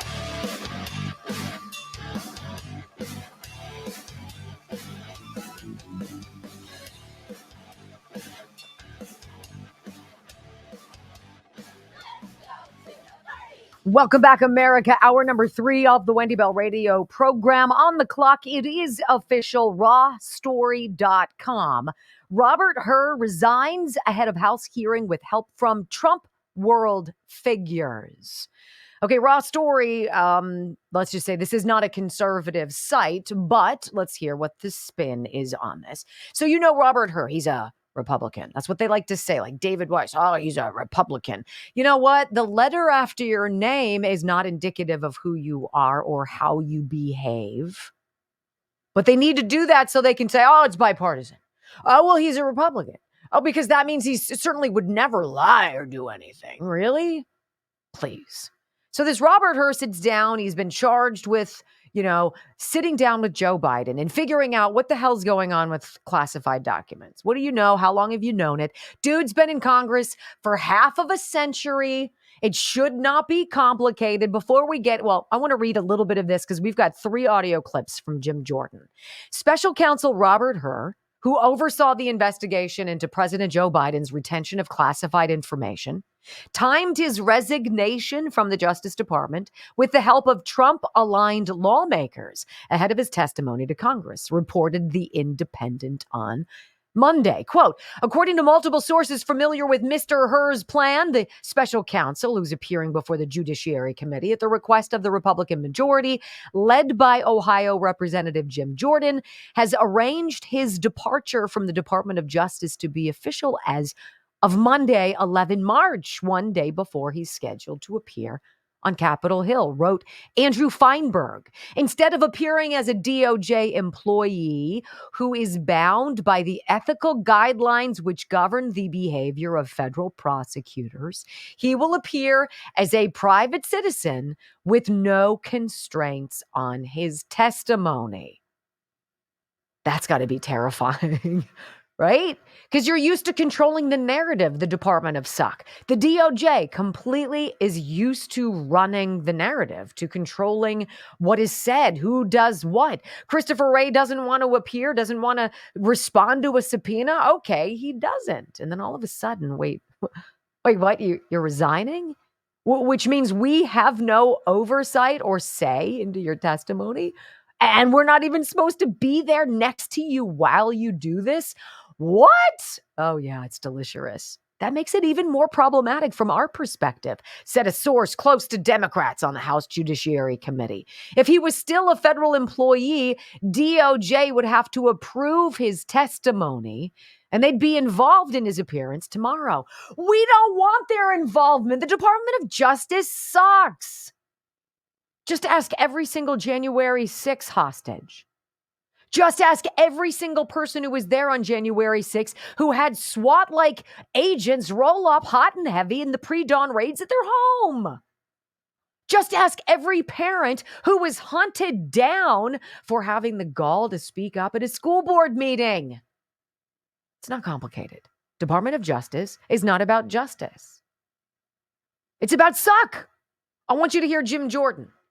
So he's asked questions about, all right, well, what are you expecting? What's going to happen? This is all going on. This is last night that he's talking to Brian Kilmeade, who I also think sucks.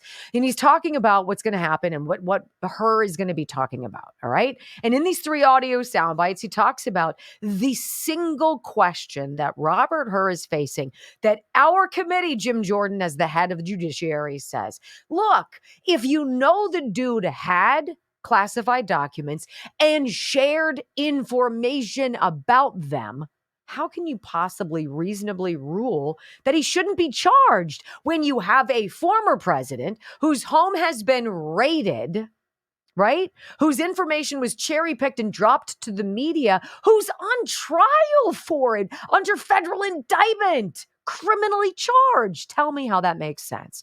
Audio soundbite 1. Special Counsel Herr had one fundamental question to address. Did Joe Biden keep and share classified information? And the answer to that question is a resounding yes. Yes, he did. He kept it in 5 different locations: the Penn Biden Center, the University of Delaware, and then in his garage, his office, and his den at his home. So he kept it at 5 locations.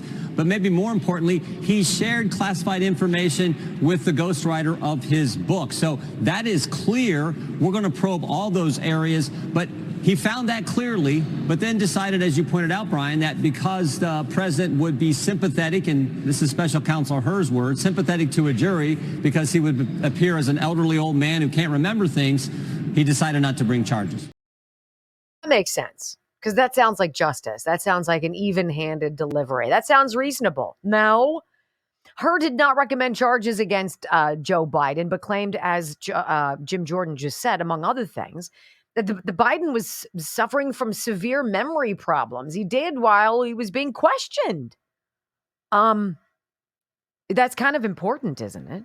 If you can't remember certain things, but you can remember other things, ought you be running for re-election? Should we not be having this conversation? Audio soundbite 2. He also said that he couldn't remember when he was elected vice president, how long he served as vice president during the interview that they had over a 2-day time period. So the memory concerns, I think, are evident. The American people see that all the time. But I think there's also, remember, this is over 5 decades. There was classified material found clear back in the early days when Joe Biden was senator from Delaware. So this is a 50-year process. And I think a fundamental point here is Joe Biden was totally familiar with how you are supposed to handle classified documents. 50 years in public service, chairman of the Senate Foreign Relations Committee, 8 years as vice president when he's getting a daily intelligence brief, time that he spent in the Situation Room. So he definitely knew what he was supposed to do, failed to do that. But because his memory is so bad, the special counsel said prosecutors have to look at the totality of things when they're going to take a case to the jury. He decided not to bring charge. So the White House strongly disputed Hur's characterization of the interview, calling attacks on Biden's memory gratuitous and a mischaracterization of the interview. Well, I mean, I don't really think that Robert Hur attacked anybody. This is like the reporter, Dasha Burns, who was interviewing John Fetterman, being attacked by Fetterman's wife for ableism, for merely saying that John Fetterman's ability to manage chit-chat was dreadful post his stroke, that he could not get the nuance of conversation because the brain wasn't functioning. You're not allowed to say that. Well, why not? It's the truth. Really? So it's gratuitous. It's an attack on him. No, I noticed that dude didn't know when he was president or vice president. He didn't know when his son died. He didn't know a lot of specifics. And that is why Jim Jordan says they have asked for the recordings and the transcripts.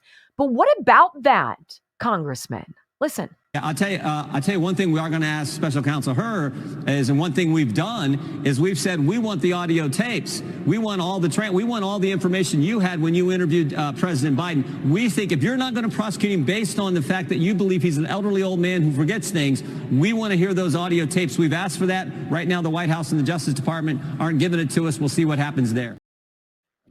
By the way, that's called a threat to democracy right there. This ridiculous, hypocritical, one-sided only treatment of all things, where Black Lives Matter and Antifa can burn, they can loot, they can create chaos, and that's fine. And then people walk through the Capitol building on January 6th and they're thrown in prison for 20 years. How are those two things congruous? They're not. Joe Biden can have boxes upon boxes of classified documents all over the place, from a home he once had in Virginia to his places in Delaware to next to the Corvette to, with Colonel Mustard and a candlestick in the library. I mean, it's ridiculous. He can get away with it. He gets no penalty. He gets nothing.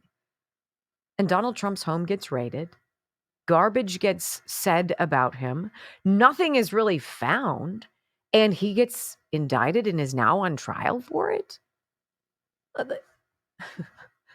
mean, we all see what's happening. Or are you up with me at cruising altitude? Because it's so clear. Why is it okay for the Department of Justice, for the White House, to say, yeah, no, we're not going to give you those audio tapes? We did sit down with Joe Biden 2 days, 5 hours. We have the audio and their transcripts too. But yeah, no. Why would they not share? The most transparent administration in history, right? Sort of like the safest, most secure election ever. Feels so familiar. Let's talk about this. The refusal. It's unacceptable. Taxpayer dollars paid for that, you schmucks. Hand it over. We'll go there next on the Wendy Bell Radio Network.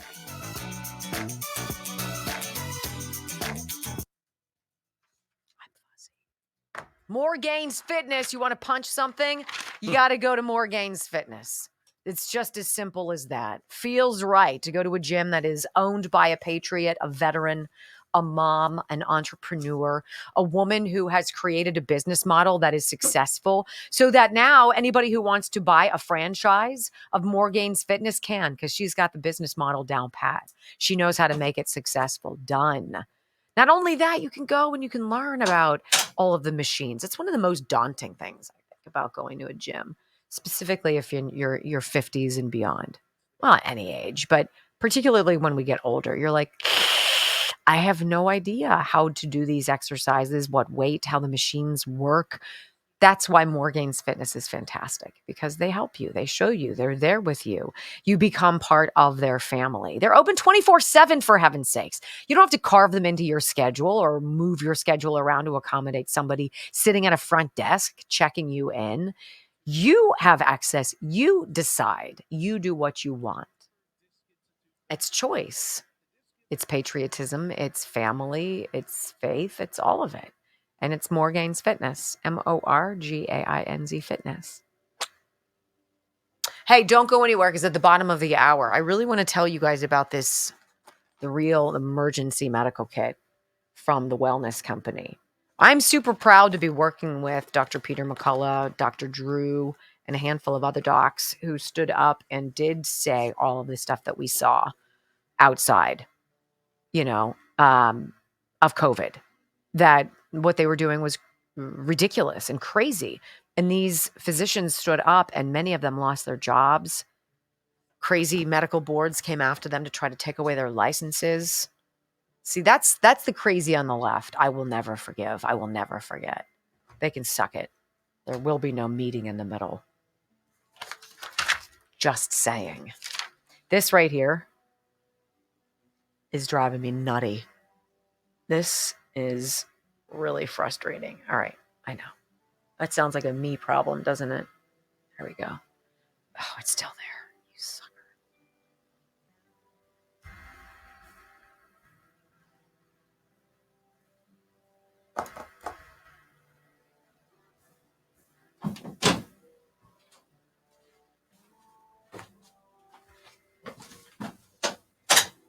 There's something outside your door, so watch when you. 2.8 thousand? Really? Can we get 200 people? I would love to get 200 of you. Hey, did you hear me? Yes. Should I look at it now? I'm just saying, watch when you walk out.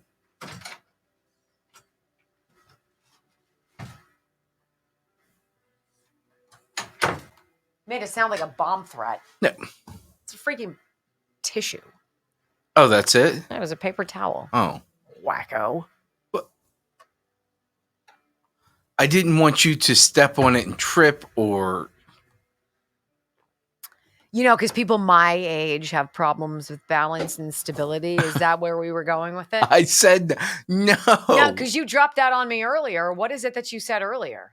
What are you talking about? Remember when you said, because at your age, I forget. Because at my age, you do forget.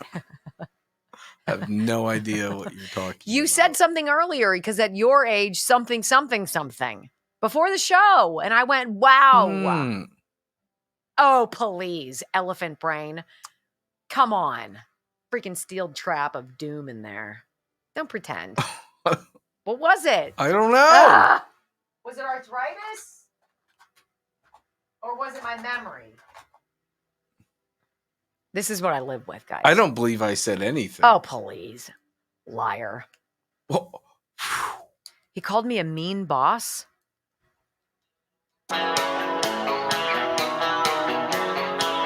So let's get down to the nitty gritty here. Let's go over all of the many things that they've lost. Oh, the visitor logs to the Penn Biden Center. Why ever would we need visitor logs to that? You mean where all of the anonymous Chinese donations came into the Penn Biden Center? From people in China? Millions of dollars? Oh, it's so weird how that worked out, isn't it? Well, we don't have those. Yeah, I have no... So weird. Well, how about all the transcripts and the video recorded interviews? Because the January 6th committee spent more than $10 million of our dollars on its dog and pony high school musical to create a specific narrative. Where did all of those videos go? Benny Thompson, the biggest dope of them all. We didn't think we needed them. We didn't think we needed to save them. Really? It's like how the voting people in the swing states. Oh, you wanted the chain of custody logs? I thought they were right here. I don't know where they are. How about all the video from the Capitol? How about all of it? Well, the DOJ refuses, of course, to give Republicans the audio and the written transcript from Robert Hur's Joe Biden interview. And in fact, I understand that the beginning of the judiciary hearing in which Robert Hur is currently sitting before judiciary started with his television press conference. And the remarks he made about he's an old dude, crappy memory, right? So because of that, and he'll probably come across to jurors, obviously knowing that he broke the law. That's treason. That's punishable by death. Or at least it's punishable by putting him in a nursing home. The Department of Justice will hand over documents related to special counsel. The Department of Justice will hand over documents related to special counsel Robert Hur's report on President Joe Biden's handling of classified material, but will not include the transcript and audio of Hur's interview with Biden. How does that help? Oh, we're supposed to trust you. Right. Because that's going to happen. Hur's characterization of Biden as an elderly man with a poor memory set off a firestorm of criticism from Democrats who accused the investigator of injecting a partisan angle into the report. Sit down, clowns. It also gave Republicans a new attack line against Biden as the pace of the 2024 presidential campaign continues to heat up. As the Huffington Post points out, the DOJ's letter to House Judiciary Committee Chair Jim Jordan and House Oversight Committee Chair Jamie Comer stated that the documents would not be included because they, quote, you guys want to take a stab in the dark here? What do you want to think? What do you want to think that is? You're right. They require review for classification and protection of national defense information. There was national defense information about the freaking war in Afghanistan in Joe Biden's garage, right? And they're like, well, that's classified. That's top secret. Oh, it's part of an ongoing investigation. I'd love to answer that question, but that's part of an ongoing investigation. Well, we don't know. We're going to have to get permission for that. Well, that's top secret. That's classified. These people are so hypocritical. They twist themselves into knots. It would require review for classification and protection of national defense information. Why don't we just ask Joe Biden's ghostwriter, the klutz who's helping him with his memoirs, that we're all going to be told is a New York Times national bestseller?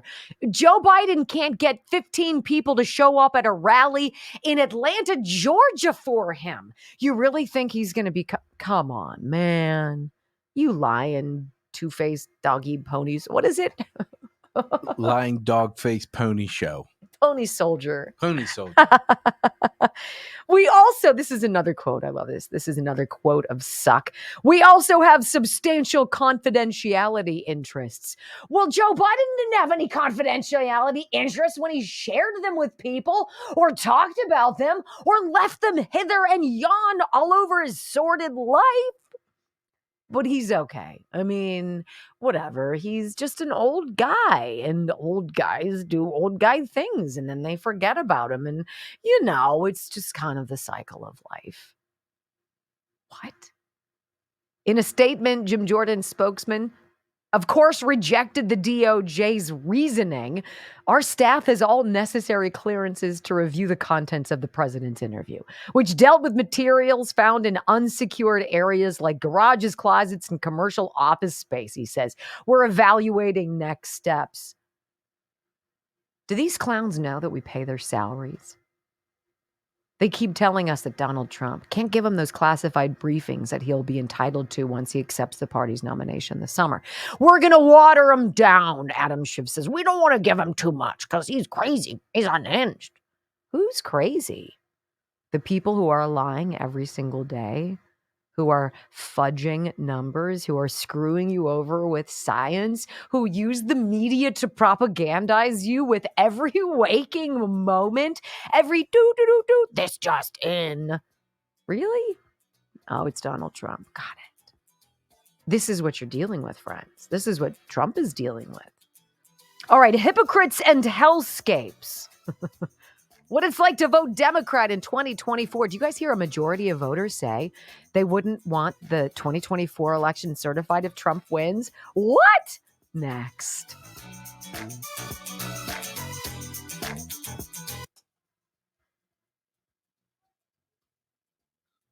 $110.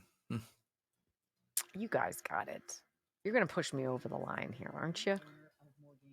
We were 9th yesterday, so it's almost essential to get a minimum of 3K to make the leaderboard. Yeah. All right, this is my time to talk to you about this emergency medical kit. I think this is important that we talk about this. And the wellness company founded by Dr. McCullough is a big deal. So I love this. They said it kind of feels like 2020 all over again in election year. Remember in 2019, the Bill and Melinda Gates Foundation with Pfizer, they sponsored that event 201 when they did that pandemic. Oh no, it's going to be some training thing. No, it's a trial run. And anybody who thinks otherwise is a boob. Kind of feels like we're greasing the skids for something to come our way. Something that's going to scare you right before the election. Stay home, stay calm, stay safe. Well, why don't you just stay protected with your emergency that was a travel kit, excuse me. This one. How about the medical emergency kit that you have at home? What is in this bad boy? Well, all of the things that the federal government precluded you from getting and intercepted, by the way. You remember when the FBI worked with the USPS and intercepted your mail order ivermectin and hydroxychloroquine? Why would you want to take horse dewormer? Oh, you mean that product that is wildly successful that prevents people from dying like 99.9% of the time? That stuff? Oh, yeah, that stuff. Do you want to have it on hand for the next fiasco? I would. And that's what you get with the wellness company. So here's what you get. The wellness company's medical emergency kit includes 8 life-saving medications, including amoxicillin, Z-Pak, and ivermectin for you to keep on hand. The guidebook to show you all things about safe use. Literally, this is you taking your family's wellness into your own hands. And this one, by the way, is so great when you're on the road traveling with your family. The worst thing is when kids get sick. Get prepared. Don't be left in the dark. Be prepared before the next debacle of suck from them strikes. Go to the wellness company, twc.com/Wendy. No, twc.health.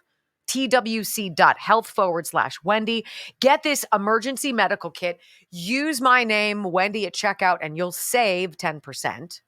And it's kind of cool. You go online and you register, you take this intake questionnaire and you fill it out, and then they have a doctor who looks at it. They say, cool, you're good. And then they ship you. I think it takes like all told, maybe 2 weeks.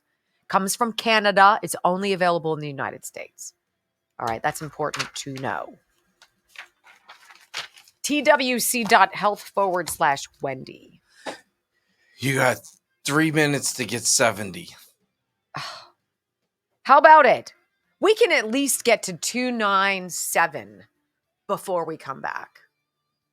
Now we can do the whole thing. We can do the whole thing. Let's go, people. Don't you be tuning out. Don't you be not paying attention. Let's go. Listen, if you don't pay attention to her, she'll yell, pay attention to me. Yes, I do. I know you do. I demand everybody's Why aren't you paying attention to me? Pay more attention to me. That's 50 now we need. While I'm building the artwork. Are you not paying attention to me? Is that fake news? No. Okay. Come on now, people. Just hit that rumble button. She's good at that. Hit the rumble. We got 40. 30. Let's go. Right underneath the video box, underneath my fantastic face. Actually, it's below me. Yeah, it is below you. Underneath his face. Come on. We can do this. And then I leave you alone. That's the best part. Oh, please. Right? You're just like, stop. I don't know. Do I hold Toto? They're going to do it. Here we go. We need 20. In a minute and a half, can we get 20 of you who haven't clicked that green button? By the way, everybody who supported what's the gentleman's name that wrote that yesterday? Ernie. He got the most likes out of anything on locals for us. I was kind of depressed. Why? He got more likes than 10. my 10. He got more likes than what? like my artwork every morning. Oh. It is all about Brock. Thank you, 3,000, everybody. It was a little hurtful. I'm sorry. So what did you ask again, Brock? You didn't think they were going to do it and you were going to have to withhold Toto? And I said, psh. Oh, boy. Thank you, guys. Did you hear that? I did, and I tuned it out. But you heard it, so that's okay. The men in my life like to do that. Joe does it. My kids do it. Now you do it because I was stupid enough to tell you that Joe does it. It's awful. If Murphy sided me, I would pack up and I would leave. I would go somewhere else. Too many men. What I tell you, I heard about a dog. The only time a dog breaks your heart is when theirs stops beating. I truly believe that.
And I and other people out there started talking about 2020. And we were saying, it just feels weird. It doesn't add up. I went to bed. Trump was up 600,000 in my state of the land before time. And then when I woke up the next morning, I was told that Joe Biden was ahead by 80,555 votes. How does that happen? And then we looked and we saw, in what election do people lose votes? Like, you're supposed to be adding votes. There's no place for votes to go away. And away they went. And then lo and behold, we started getting video from inside places where there were emergencies and everybody got to go home. Not going to finish counting. We're going to come back here tomorrow, 8:00. Nothing to see here. Promise. Honest engine. Everybody good. Pinky swear and break. And we watched as they put cardboard up with duct tape on the window so nobody could see. Like, that wasn't freaking suspicious. Everybody knew. And then, the video that nobody was allowed to talk about from all different corners inside State Farm Arena, where let's get these boxes out, these big suitcases out from under the table, and we're gonna start feeding the same unadulterated, creaseless mail-in ballots into the machines. Isn't that so weird? So weird how you could get a ballot in the mail in an envelope, which is required, without folding said paper. Don't say that, election denier. And then things got so haywire, they had to do something. And that's where January 6th came from. There you go, Nancy Pelosi, you suck too. So we weren't allowed to question anything. We weren't supposed to say anything. We were just supposed to go along and be like, well, that was weird, but I'm sure it was fine. My government never lies to me. So wait a minute. How is it possible then that now the hypocritical Democrats are saying, look, if Donald Trump wins re-election in 2024, I refuse to acknowledge his presidency? Well, that would be a big lie too, wouldn't it?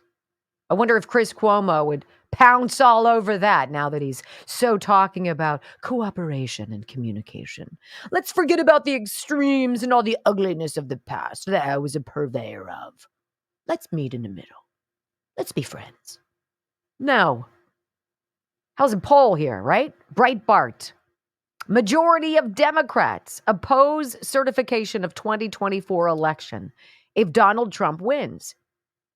So is liberalism the disease, or is being a Democrat infectious? Is there something that happens to you that sucks the common sense out of your face, and all of a sudden you are rendered lifeless and thoughtless, and you're just this like amoeba on a wave of suck drifting along the ocean? Because that's kind of how it feels. Because you said to us, and when we asked questions, demonstrable questions, because they were obvious, because we were watching from 30,000. Shh. Sit down. We'll come for you. Really? Let's see. 57% of Democrat voters, 57% of Democrat voters would oppose Congress certifying the 2024 election if former President Donald Trump wins. A Rasmussen Reports poll sponsored by the National Pulse found just hours ago. These sniveling, crybaby, emotional wackos. I won't. He won't be my president. I won't do it. And these are the people who said that he wouldn't leave office, remember? Donald Trump's not going to leave office. He's not going to go away. He's tyrannical. Really? So this poll asked likely voters. Some Democrats in Congress have said that if Trump wins this year's election, they will vote against certifying the election results because of Trump's role in the January 6, 2021 Capitol riots. Okay. It's so stupid. It's so what did he do? Go and peacefully, patriotically protest. Outrageous! What did he do? He said, I love America. I love this country. We know it's gotten squirrely. We know there's darkness, and we know it's going to get weird in the days ahead.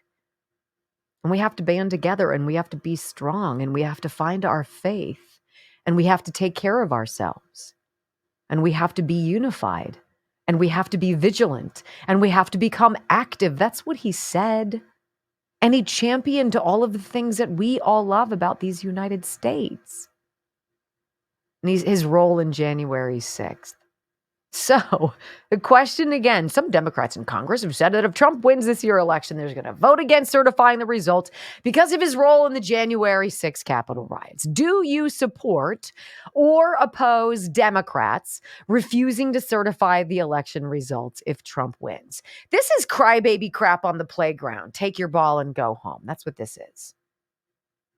We thought we had it. We thought we had it with Hillary Clinton. We had it all set to go. It was ready to rock and roll. We thought we had the system down pat. We were ready to cheat, right? And then 63 million Americans blew that wad, right? What happened? We didn't prepare for that. So then they came gangbusters in 2020. And we were told that during COVID, a record number of people, including 100% of some zip codes, of tens of thousands of people, 100% voter participation. And you're like, come on now. What you talking about, Willis? That's not true. Yes, it is. See how they play? It's so petulant. It's so childish. It's so predictable because it's all they know. So what's the number? 57% of Democrats will oppose or would oppose certification if Donald Trump won re-election. Nearly 2/3 of liberals said they would oppose certification. It's a disease. It's a disease. I don't think there's a cure. I don't think there's deconstruction. I don't think there's like some chamber. There's no injection that's going to neutralize this crazy. Because whatever is missing, whatever component is so missing in that liberal mind that is so missing in all of their minds so that normal, rational people can become triggered wackadoodles at the drop of a hat. Whatever that thing is, unfortunately, I don't think there's a way to neutralize that, which is why I said at the beginning, I'm not going to feel badly when I say to you, I don't want to meet in the middle with these people. I will not forgive, and I sure as hell will never forget. Now, the good news here, of course, Democrats do not form the majority of voters' opinions. Overall, only 35% of all voters would support opposing certifying Trump's victory. That's 35%. And Breitbart says only 35%. 1 in 3 is a hell of a lot of people who are crazy. 1 in 3 think it would be normal to go during an election and say that, meh, I don't like that guy. I don't like that guy. I don't think he should be president. No. We said, hey, look, we just want to have a conversation, right? This thing that Chris Cuomo is imploring all of us to do, to before we judge one another, let's sit kneecap to kneecap. Let's break some bread, like he did with Tucker Carlson. Let's realize social media is the cancer, communication is the cure. Well, that's funny, Chris, because, see, we came to all of you guys and said, well, how do you explain this? Oh, judge won't hear that case. Oh, really?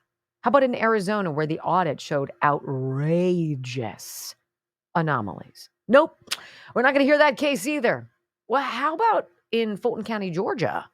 The nexus of so much of this indictment suck against Donald Trump, where 150,000 mail-in ballots had no signature verification. And so we say, hey, we think we should probably talk about that. When your threshold of victory is like 20,000 votes or less, I mean, that's 7 times that, right? Shouldn't we talk about that? No. I'm not going to hear that case either. Really? Because all we wanted was the conversation.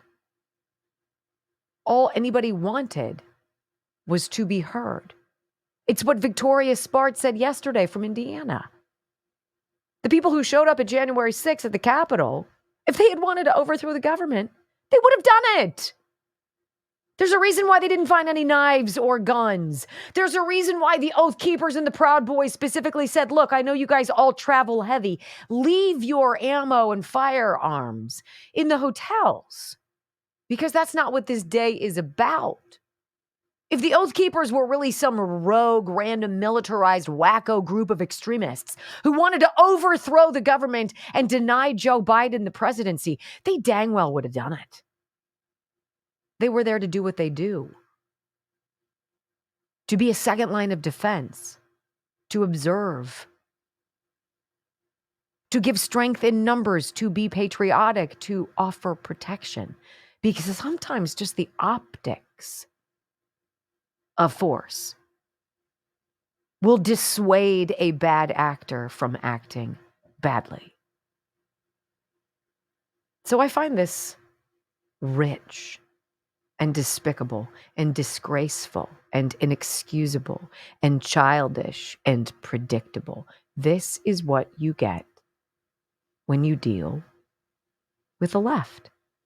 Unhinged, immature, unapologetically awful. And these are the people who believe that our collective taxes should go up by $5.5 trillion next year.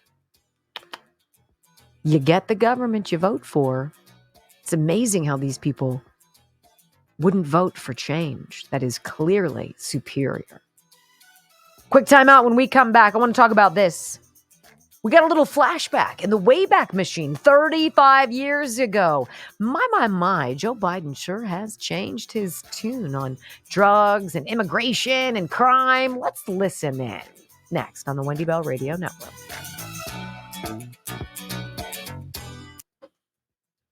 Apparently, we have to go to the police station after this. Why? Salty, after you were singing to him, says he needs a restraining order. Was that so? Yeah.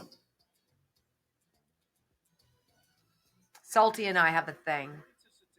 Oh, well, now we're really going to need one. That's going to set them off. Hi, Salty. How you doing? I couldn't be sultry if I tried, so that's all right. Thank you for hitting 3,000, guys. Appreciate that. 3.09. That's great. Still hanging in at 9,600. Still, oh my gosh, 1370 on X. Thank you. Thank you. Thank you. Let's see what else we have here.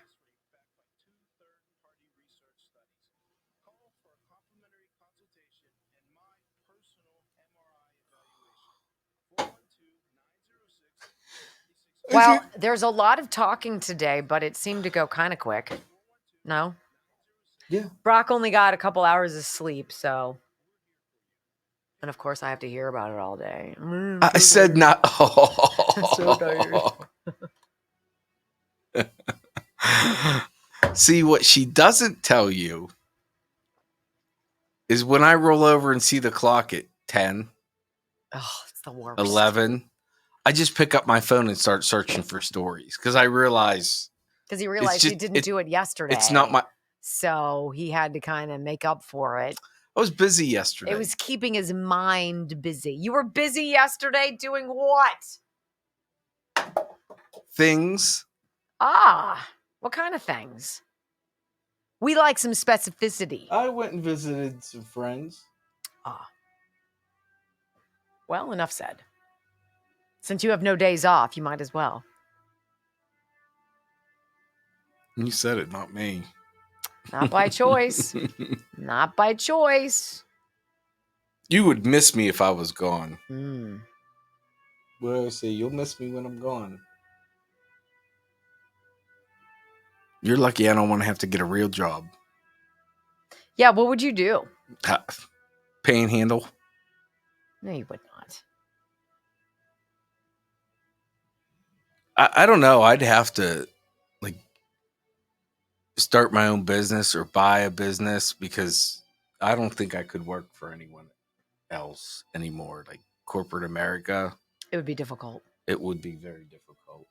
I don't disagree.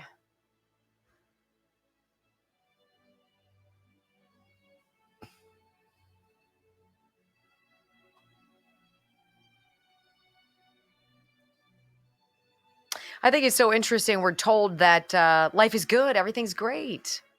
Wow. Got a little report from the subway platform in New York City.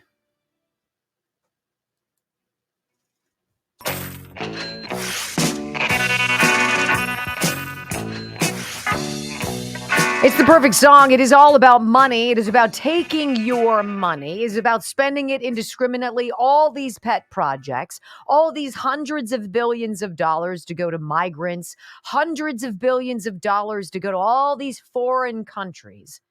All of this money, hundreds of billions of dollars now to go to Haiti for what they're going through, right? Where are the hundreds of billions of dollars for you? For our homeless veterans, for our families slipping through the cracks in need, for anybody who wants to get off the street and have the God-given right of shelter. What about that? Well, it doesn't matter. Joe Biden's all about the open border, bringing people in. It's been obviously purposeful. There's no denying it. But we thought it was really weird when we went back 35 years. This is right after President George H.W. Bush gave an address about crime and drugs. And Joe Biden, then the senator from Delaware, was the guy who was giving the Democrat response. Now, listen to Joe Biden 35 years ago, and then consider what this klutz has done to our country in the last 3 years. Because one of these things is not like the other. What happened, Joe? Enjoy. To put it in very personal terms for a moment, Joe Biden, me, I would settle for a world in which I could worry about the same kinds of things that my parents worried about, in which I only had to worry about the grades my children got in school rather than the drugs they're being exposed to, in which I only had to worry about the prices my wife had to pay at the supermarket instead of fearing that she might get mugged by a junkie in the parking lot as she loads her groceries into the car. In which tonight, I could call my mom just to wish her pleasant dreams, not for the purpose of making sure she's safe in her own home. That's the kind of world I want. That's the kind of world you deserve. In a nutshell, the president's plan doesn't include enough police officers to catch the violent thugs, not enough prosecutors to convict them, not enough judges to sentence them, and not enough prison cells to put them away for a long time. We disagree with the president's decision to cut back on our previous commitment to protect against drugs coming across the border, to cut the Customs Service, the Coast Guard, and the Border Patrol. We think we should do more to stem the flow of drugs across our borders, and we think we should go one step further. Let's go after the drug lords where they live, with an international strike force. There must be no safe haven for these narco-terrorists, and they must know it. And we don't have to promise a world without worry or fear. We're not asking for that much. All we have to do, together, is to keep our promises and stay together. Thank you. I mean, you could almost be like, yeah, I agree with that. And then you look back and you're like, oh my gosh, they've lied to us forever. They've been lying, lies on top of lies. Joe Biden talking about drugs. Joe Biden talking about criminals, about the cartels, about prisons, about putting people away, about law and order, about consequence. And it's so curious how in Joe Biden's America, there are no consequences to those who break the law. There is no prison sentence anymore. There is no punishment because it's allowed. It's invited. Joe Biden has invited this. And it's not even him. I mean, he's out to lunch. He's a vegetable. It's unfortunate. I'm sorry to say it, but it's true. And now all of a sudden, what do we have? Did you guys see what New York City is doing? So New York, Kathy Hochul is calling in the National Guard and the state police. Wait a minute. There was a veteran on a subway car who prevented a guy who was a threat to the rest of the people from hurting them. And the gentleman who he put into a chokehold sadly died. And instead of thanking that man for obviously saving those folks from what was obviously deemed a threat, all of the people on the subway car agreed. They threw the book at the soldier. They threw the book at the veteran. How about the guy who sprayed bullets and shot like 23 people or whatever? The guy on the subway who did that. Do you think he has served a day in jail any more than the migrants who beat up two New York City police officers? Do you think they've seen the inside of a jail cell? No. They went through the system. They were bounced in hours. It's exactly how the dude who killed Laken Riley managed to get away with it. And so now all of a sudden, after defunding the police, after bastardizing and demonizing law enforcement for being racist or for being inept, for strapping them down with cameras so that we can inspect and we can Monday morning quarterback every move that they made. Now, alas, nobody wants to be a police officer. Why? Why would that be? Because you put your life on the line like a soldier, only to have your America turn its back on you, right?